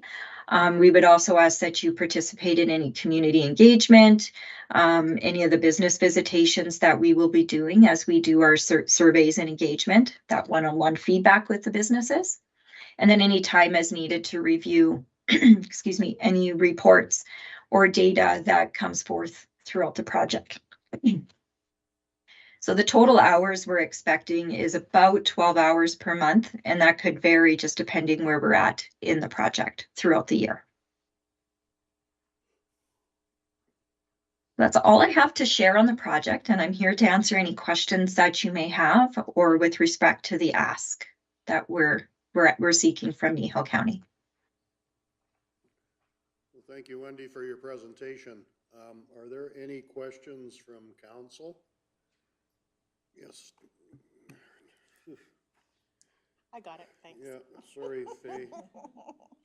Hi, Wendy. Great presentation. I like the look of this project. Could you give me a little more clarity on the businesses you say are partnering? You say 60. Can you tell me a bit how that looks? Right. So a lot of them, well, we're looking for the participation at the engagement sessions. That's going to be the key one, where we invite industry to sit around the table and talk about their key challenges. So our goal in the region is to get 60 around the table. Then there'll be 4 there within that 60 that also will sit on the steering committee. And what we're hoping is that Kneehill County will help us identify a key industry stakeholder that you would like at the steering committee level. And then to also help identify businesses that you feel we should ensure we engage with at the community engagement sessions. Thank you. You're welcome. Thank you. Great question. Councillor Penner. Morning, Wendy. Further to Councillor McGee's question, how are you recruiting those 60? Are you sending letters to, tell me how you're doing that? And the For sure. Businesses and residents, please. Absolutely. So that will be where we will need Kneehill County's assistance, so we can work through different various marketing channels. So if there is a newsletter that goes out through the county, whether it's even through your Ag Service Board or Economic Development, we can send communication out through that way. We also have an extensive list of email and contact information through our loan clients for those businesses that reside in Kneehill. So we will be sending an invitation or personal phone call to them as well. And then we will also be using our social media marketing channels to engage industry. Our project consultant, Factor 5, when we did the Metal Fab project, he also was not opposed to having to call businesses to engage. So we're prepared to invest the time in to ensure that we get those individuals at the table to discuss their concerns. Okay, thank you. Thank you. Councillor Forbes. Couple of questions. One would be, how big is the region for the Community Futures Wildrose for anyone listening out in TV land? For sure. So we have 16 communities within our region. 15 of them are shareholders. So we expand all the way to Bassano down that number 1 Highway 1 corridor. Then if you take the 21 corridor, we go all the way up in Huxley. So we have all of Kneehill County, all of Wheatland County, and then that south and eastern border of the Highway 2 down to Highway 22X, which would be Rocky View County. So that east side of Rocky View. It's about 88,000 residents. And of the businesses in Kneehill County, how many have approached you? And I would like, and maybe you don't have the number specifically, with labor concerns with our rural and our urbans in Kneehill? For sure. So in some discussions with the Three Hills Chamber, that was just a recent meeting that occurred last month. There was several businesses there that indicated that they do have challenges. We've also had discussions with Sunterra, and that's going back about 4 years ago. And we had tried to embark on a labor project back then, and we just couldn't get the funding supported to embark on it. So we do know in that ag sector, particularly with Sunterra, they do struggle. But I also know with my recent talks with Troshu on the Rural Renewal Program, they have been able to help resolve some of them. But it's to my knowledge that they are still experiencing some challenges.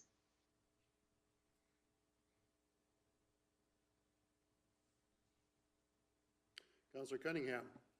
Hi, Wendy. Thanks for hopping on here today. So I just, and I was part of that chamber meeting, so yeah, definitely we're seeing challenges in the area for sure. So, I mean, I always get asked, like, it's easy to identify issues. I think we all know some of them, but are we gonna, at the end of this project, are we gonna come to the end of it with some really concrete ideas and how we're gonna solve some of this rather than just kind of identify things? That makes sense? Absolutely. So there will be, the end goal is to create a workforce strategy. And with that will be that action plan with assigned roles as to who's going to take on that leadership role to address those. And that will be all driven by those individuals and businesses at those engagement sessions. So the idea is to really make it community-led.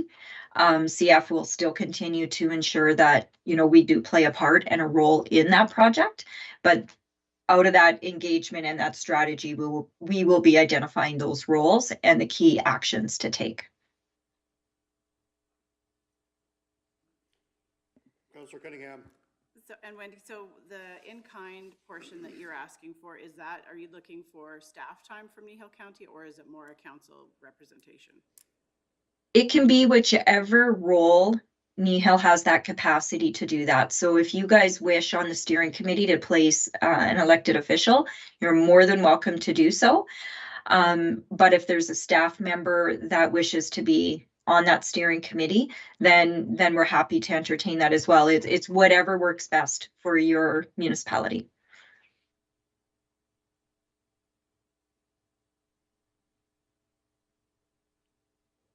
Are there any other questions from council for Wendy?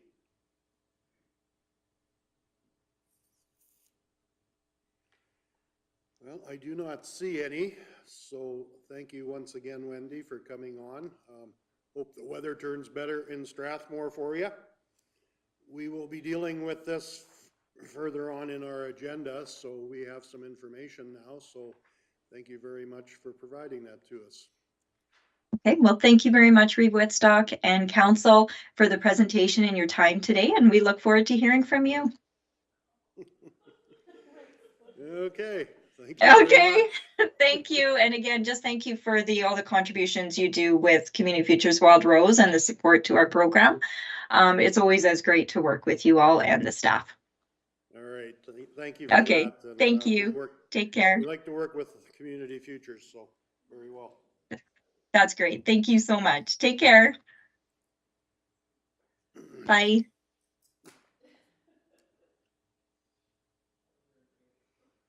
Okay. All right, so we will now go back to 5.1.1, and we will be dealing with a request for the information session.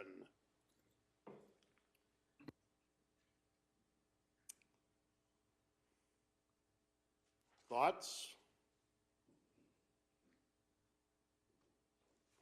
Go ahead, Councillor McGee. Well, to get us to further down the conversation, I will make the motion that we provide direction to administration to put on information session regarding renewable energy development. Okay, does staff have, what is it that we are going to provide the information for? So go ahead, Mr. Hogan. So through Mr. Chair to council, and you'll see we're making a recommended addition to the motion. Up to you guys whether you accept that or not. Just something we were going to do, type in before the motion was made, but your choice whether you want that as part of it or not. What we're recommending is that the county organize an education event regarding renewable energy. Would really be, as we've heard, to have that, to provide landowners who are contemplating having these developments on their land with information around potential liabilities, things like that. Really, what we're talking about, I think, is taking that fact sheet that you're discussing and really having that as an in-person delivery, hopefully by a third party, and we'd have to figure out who that third party is. But the idea being here that the county would organize and lead this, we would be looking at it to maintain some neutrality. So one, we're not coming out against renewable energy. We're not coming out to pump its tires either. We're coming out to let landowners know the pros and cons of things to be aware of as they're contemplating this for their properties. As part of that, it's not in the motion, and we're not recommending it needs to be, but given the discussion, we would look to promote that through a number of county stakeholders, the Ag Societies being top among them. So using that to pump out that information that if we're going to do this session, that we're getting that out to the largest number of people possible.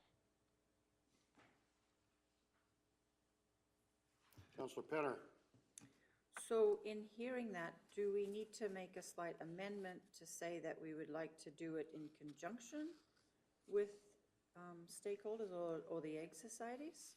Or is that what's on the screen adequate? Through Mr. Chair, I think my recommendation is what's on the screen is adequate. We know from the discussion that to approach the ag boards, we can't commit that they'll, I mean, I think they'll be on board, but we can't commit that either, that they'll do that. But whether that's reaching out through contacts with the ASB, the Ag Societies, any other groups, we'd try to make use of those.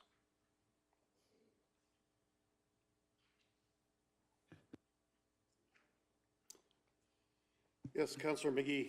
I just wanted to address that I appreciate the amendment, and I wanted it to be clear that we are wanting this to be done by a third party or parties. It could possibly be a panel too, whatever you think is the best way to present that information.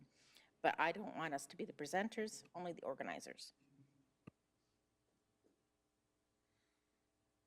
Okay, so I will read the motion for Councillor King, as he don't believe you have it up on screen there. Move that council direct administration to organize a landowner education event regarding renewable energy development to be held in the spring or early summer pending the availability of a speaker. And that is the motion that you propose, Councillor McGee? Exactly, thank you. All righty. Is there any discussion to that motion?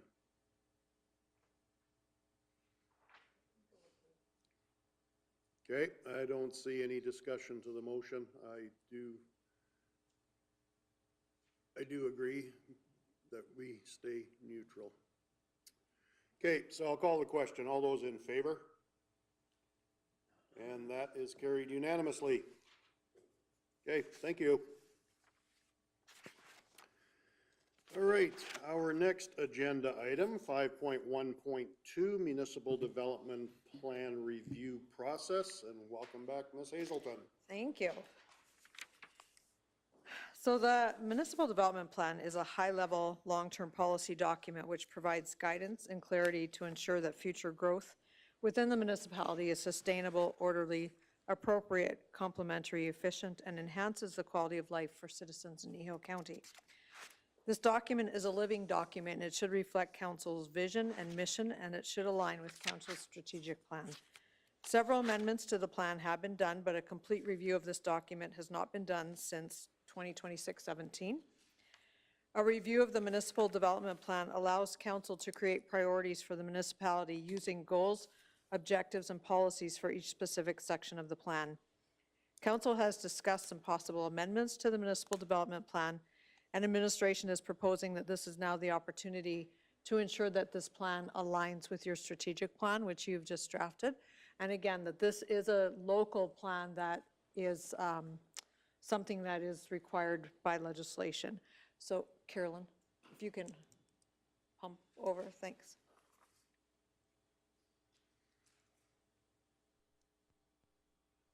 Thank you. So under the Municipal Government Act, this is the legislation that requires us to have it, and it also is what empowers you as council to shape your community. And that's what part of the municipal development plan, that is the goal, is what you see in the long-term plan that you guys have for your community. So we do need to review it to ensure that it aligns with your strategic plan and with your vision. And just a public reminder, your vision is at the intersection of history and opportunity. Kneehill County is a forward-looking community that celebrates its rural roots. The mission is a rural community that embraces its agricultural lifestyle and an economically diverse future. When we're looking at the hierarchy of plans, and the ones that I've listed for you are just ones that we deal with from the municipal level and the planning side. The intermunicipal development plan is higher than the municipal development plan, but the municipal development plan is that long-term 20-year view of where you want to see that our municipality go. All the other documents fall out of that, and they all do need to align with each other. The Municipal Development Plan is a requirement of the Municipal Government Act, as we've said. It is a statutory plan.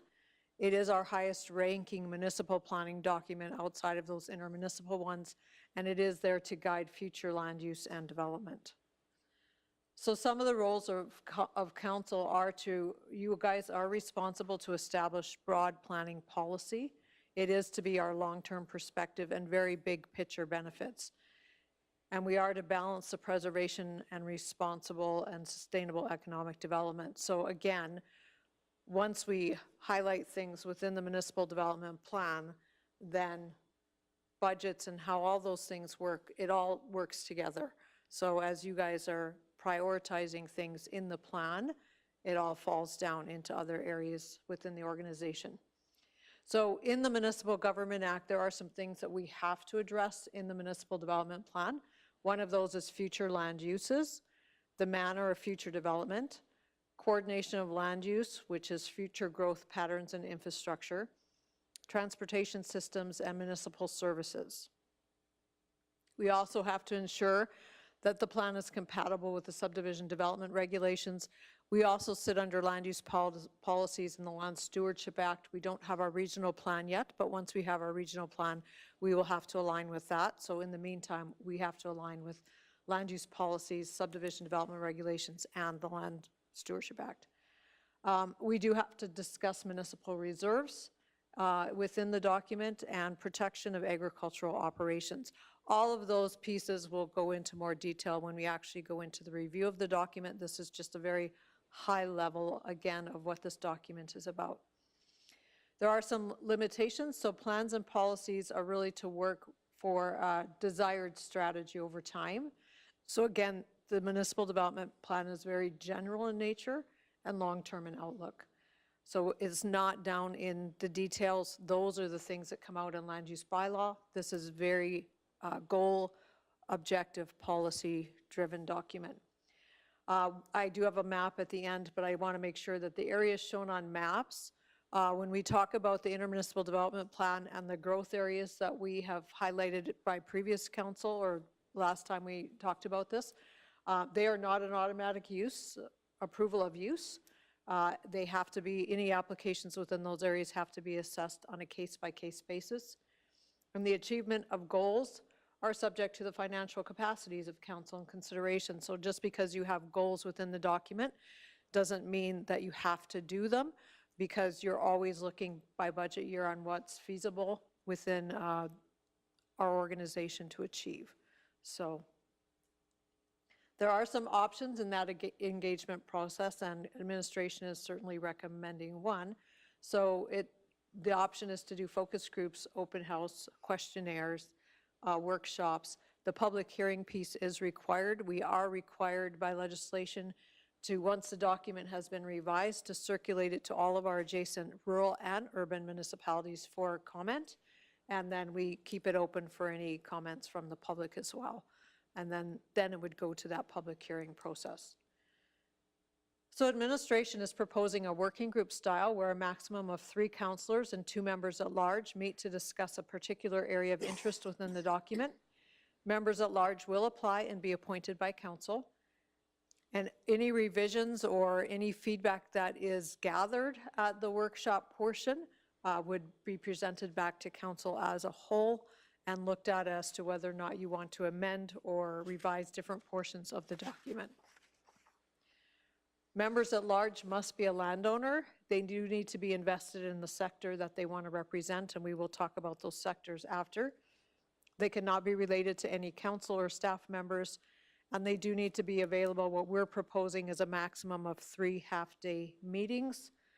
Successful participants will receive a per diem as per council policy and mileage on with that as well.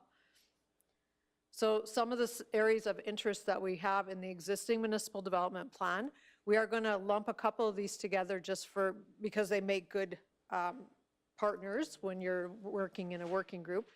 But these are the ones that we currently have: is agriculture, residential, hamlets, transportation and utilities, parks and recreation, environment, hazard lands, natural resources, renewable energy, economic activity, collaboration, and growth centers. So these are all specific sections within the current municipal development plan.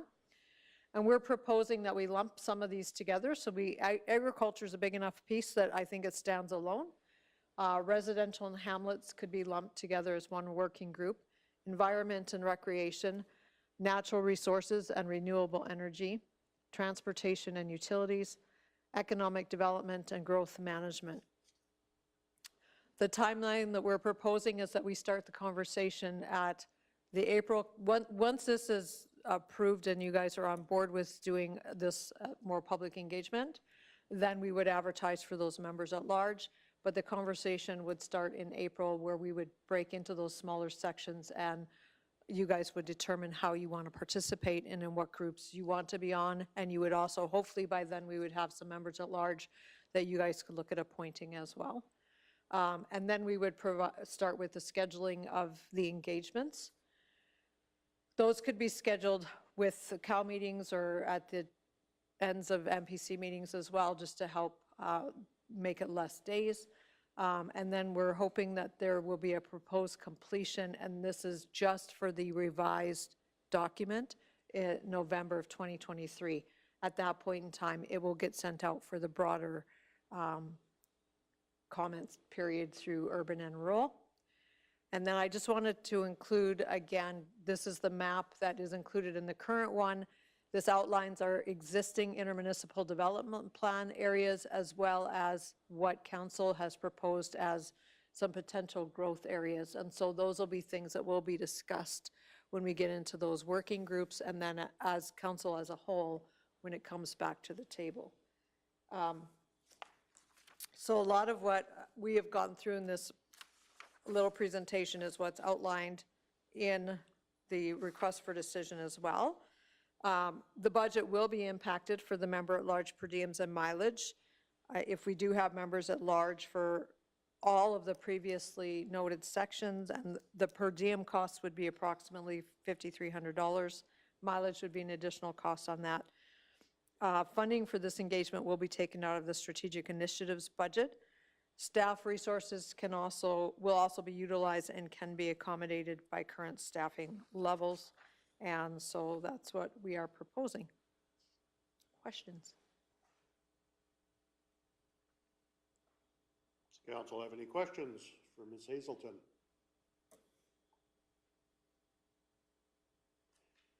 Yes, Deputy Reeve King. Thank you, Mr. Reeve. First off, I just want to say I really like this approach. We've made a commitment to increase the partnership that we have with our ratepayers and to include them more and engage them more. So I just want to say that I am very much in favor of taking this approach, and I am certainly hoping that our ratepayers, residents will jump on board and join us in this effort. So thank you very much, Ms. Hazelton, for your efforts and for bringing this forward. So thank you. Councillor Cunningham. So just a question, so you're proposing a maximum of 3 councillors, so I'm just wondering how we determine which 3 councillors that would be.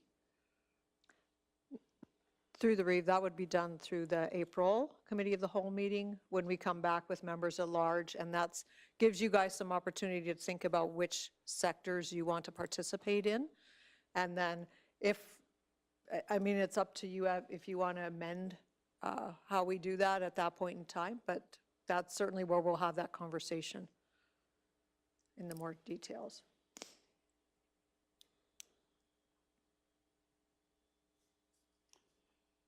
Go ahead, Councillor McGee. I want to reiterate what Deputy Reeve King said. As you guys have heard too many times, I'm very passionate about having our residents part of any of these types of things, and I think we have established that as our council strategy. So I really am excited with the entire project, and therefore I'd like to make the motion that we move to adopt the engagement process for the municipal development plan review as presented. Okay, thank you. Okay, we have a motion to adopt the engagement process for the municipal development plan review as presented. Is there any discussion to that motion? Just a comment, we've also included the application, which would go on the website, and that would be a form that they would submit. And so if this is approved, we would put it up and have people start applying. I just noticed there isn't mention of a date. Are you going to add a date to that, or of when it should be in by? Good point, yes. Thanks. I take it the date's not tomorrow. We'll actually put that on the website, because then we'll lose the link once it's Okay, done. so But yeah. what we're proposing here is 6 separate engagements with 3 council members and 2 members at large. I'm under the assumption that each of these 6 will have different council members on it. And some of you will sit on more than one, because obviously, yep. Okay, so there'll be an opportunity for all council to engage more than once. Okay, is there any other discussion to the motion? Okay, I see none, so I will call the question. All those in favor? And that is carried unanimously. Thank you. Thank you, Barb. And you might not be done yet either. Oh yeah, you're done. I was going to say what, but what don't I know?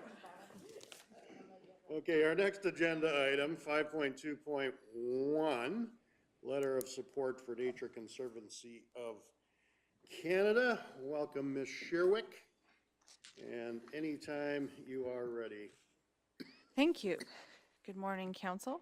So the item I have for you this morning is a letter of support for the Nature Conservancy of Canada. So some background on this, the Nature Conservancy of Canada, or the NCC, has requested a letter of support from Kneehill County for a grant application that they're working on that is for renovating their community trail at the NCC's Nodwell Nature Destination. So that's located at the NCC-owned portion of Horseshoe Canyon. The NCC and Kneehill County have worked jointly on stewardship and maintenance of Horseshoe Canyon in the past and continue to do so. discussion around this, Kneehill County has provided similar letters of support for the NCC in their work at the Nodwell Horseshoe Canyon property in the past for grant applications, and increased trail connectivity between the two properties will continue to improve the visitor experience at Horseshoe Canyon as a whole, in addition to ensuring safe access throughout the canyon. There are no perceived disadvantages to providing this letter of support. And council options that we have outlined here in the RFD for you. One, that council provide a letter of support for the Nature Conservancy of Canada in their application for the Co-op Community Places grant. 2, that council receives this information, or 3, council requests additional information on this. Okay, thank you very much. Are there any questions for Ms. Sherwick from council? Yes, go ahead, Councillor Penner. No questions, but I see no reason why not to do this.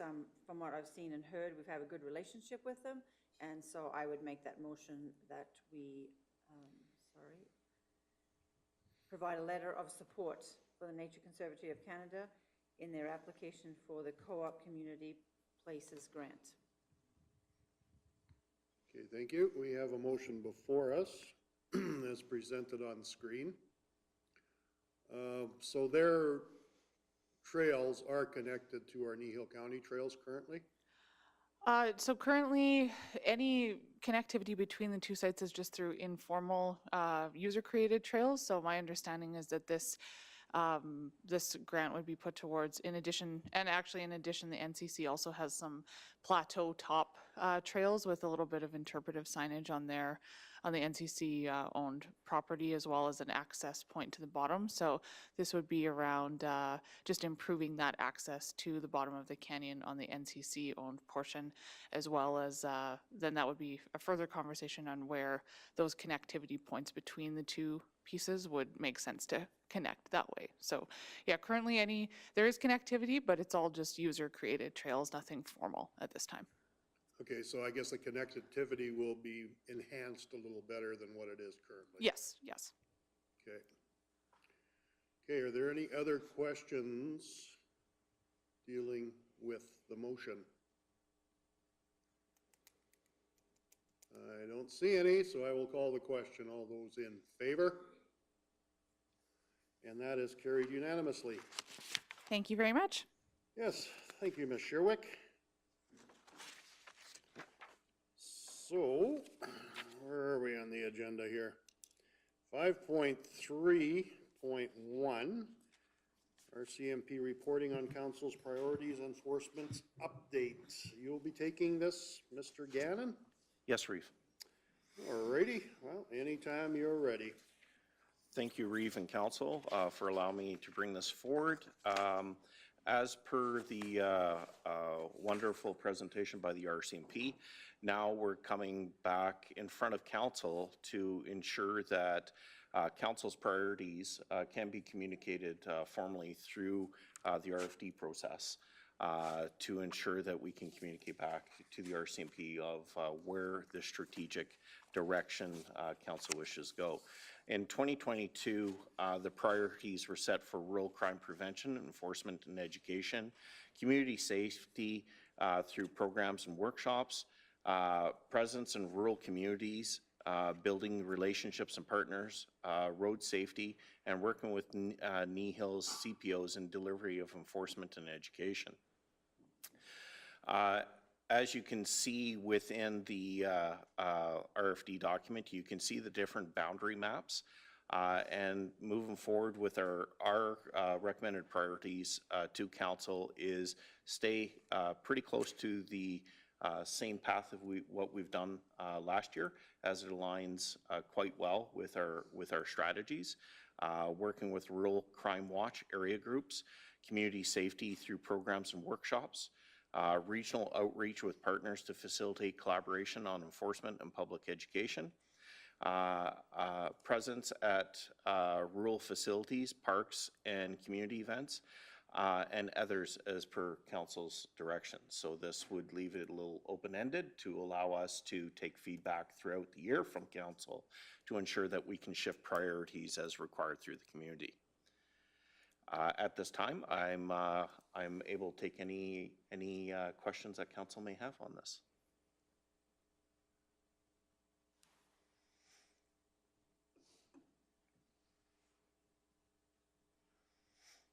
Does council have any questions for Mr. Gannon?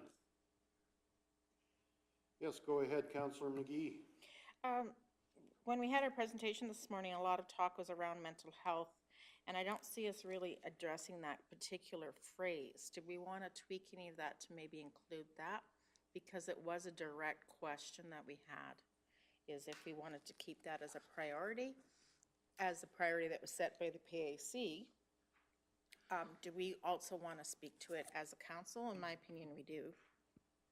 Through the chair, we're more than able to change that if that's council's wish, to add a component of supporting mental awareness initiatives within the RCMP and the CPO's roles.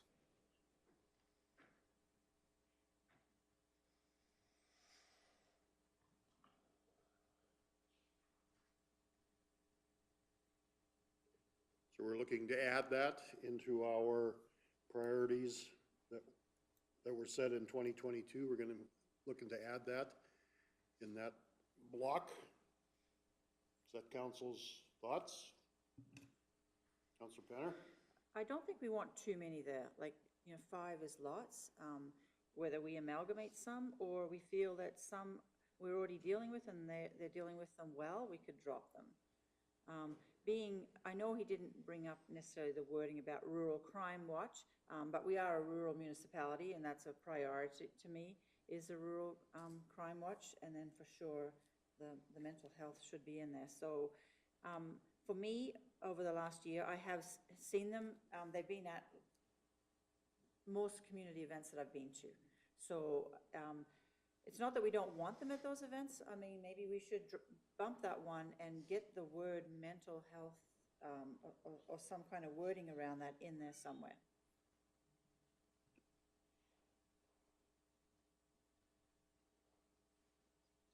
Councilor McGee? I could suggest that it's part of community safety, because I think it's the personal well-being portion contributes to that. So if I could get administration to wordsmith what I mean, because, it's not coming out of me. Go ahead. Through the chair, we can address it through community safety, through programs and workshops, included but not limited to mental health. I like it.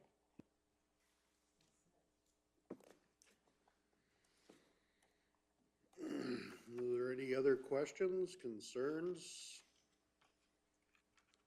thoughts for Mr. Gannon?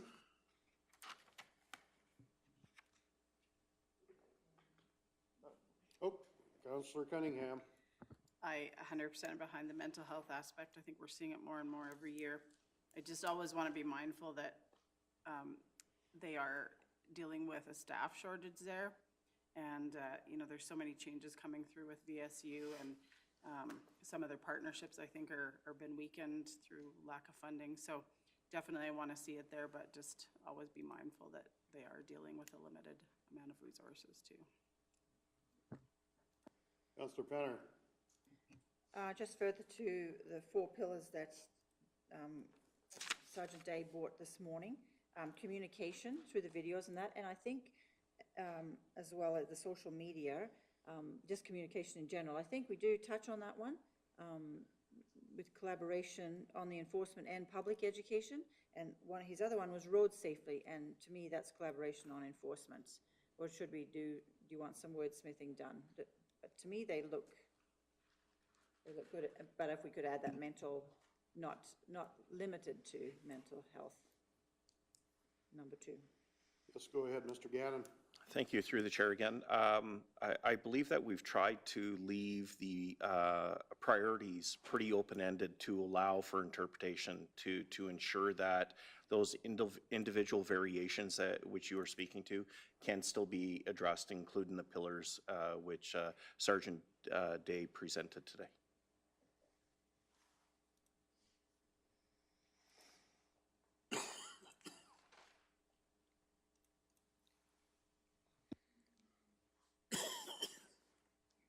Reeve Whitstock, Oh, sorry, go ahead. Yes, Deputy Reeve King.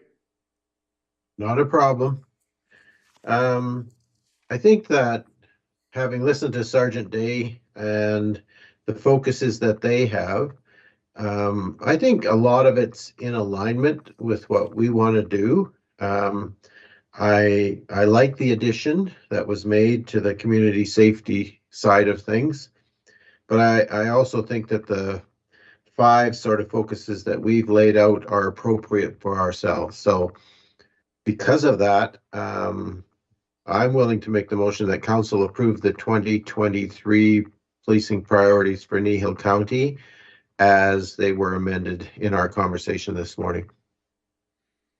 Okay, thank you. So we have a motion before us to approve the 2023 policing priorities as amended for Kneehill County.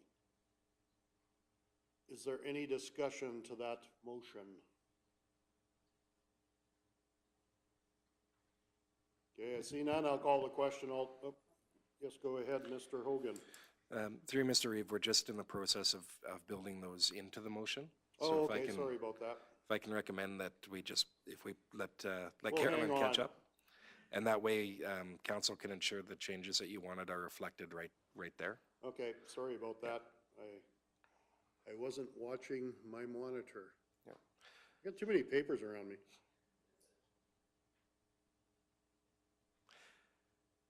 And that way anybody reading the motions, it's clear what those Yes, priorities were. They won't need to go back and look at the Yeah, discussion. thank you very much. Go ahead, Councillor McGee. Could I suggest that we say community safety through programs and workshops, as Mr. Gannon said, including and not limited to mental health? Or what was the right vocabulary you said? You said mental health is the phrase, right? Yeah.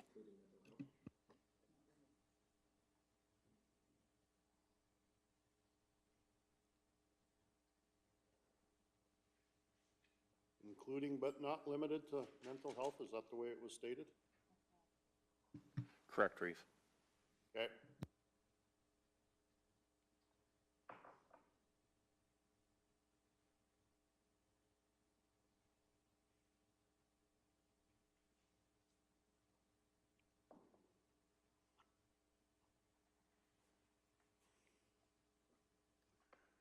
Okay, have we got that on screen?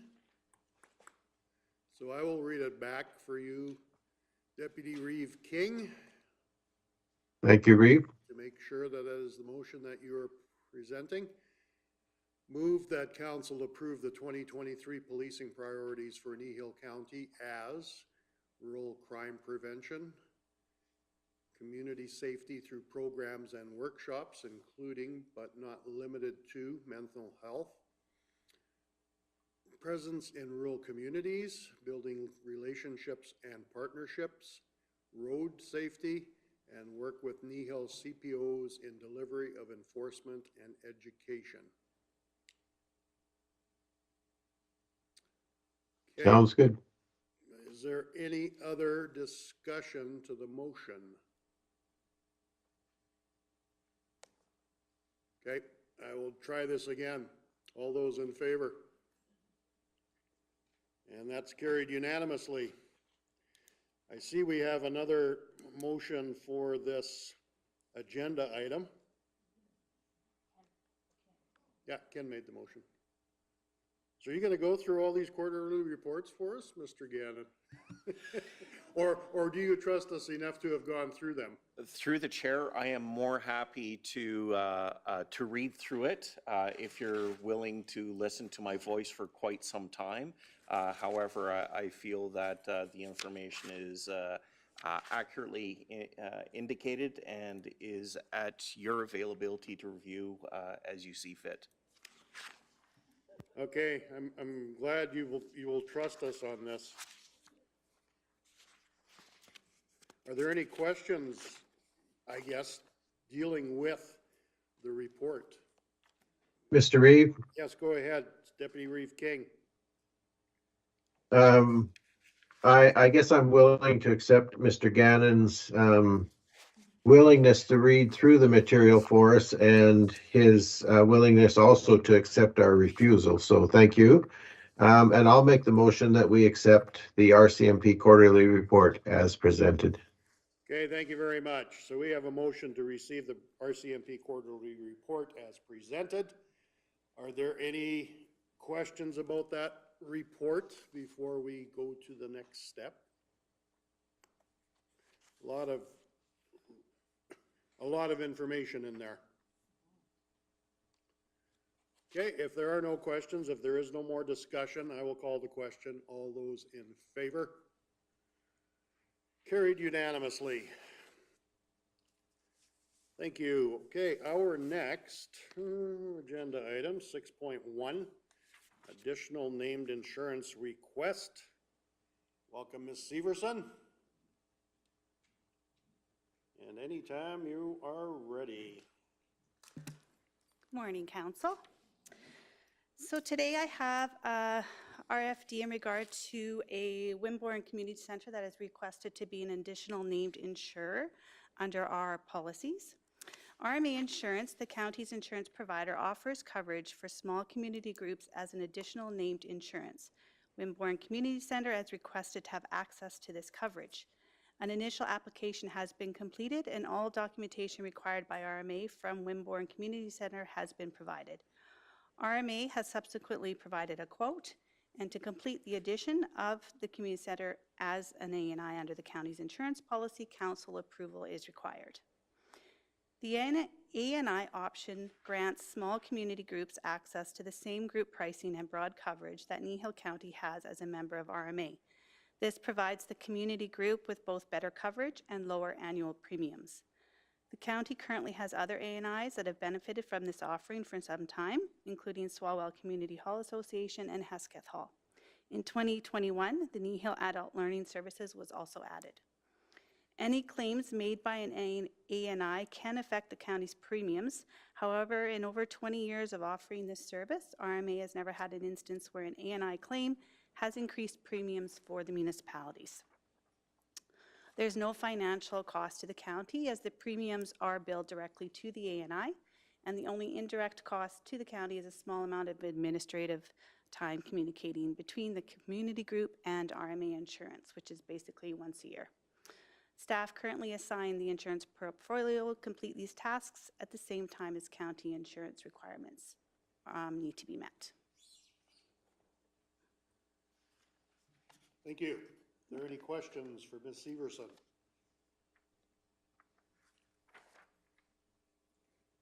Is it a substantial savings for the Wimborne Hall? I'm assuming so. I don't see what their insurance is costing them at the moment. It is, but we're not sure. Yeah, so they went by the quote, of course, that was sent by RMA.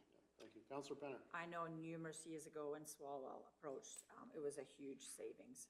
So I think if we can save any of our little community associations some money, that we make this available. So in saying that, I would make the motion that council approve the Wimborne Community Center be added to the A&I under the county's insurance policy.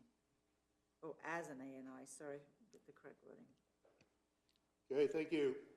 So we have a motion before us, as is in our package, approving the addition. Is there any discussion to that motion?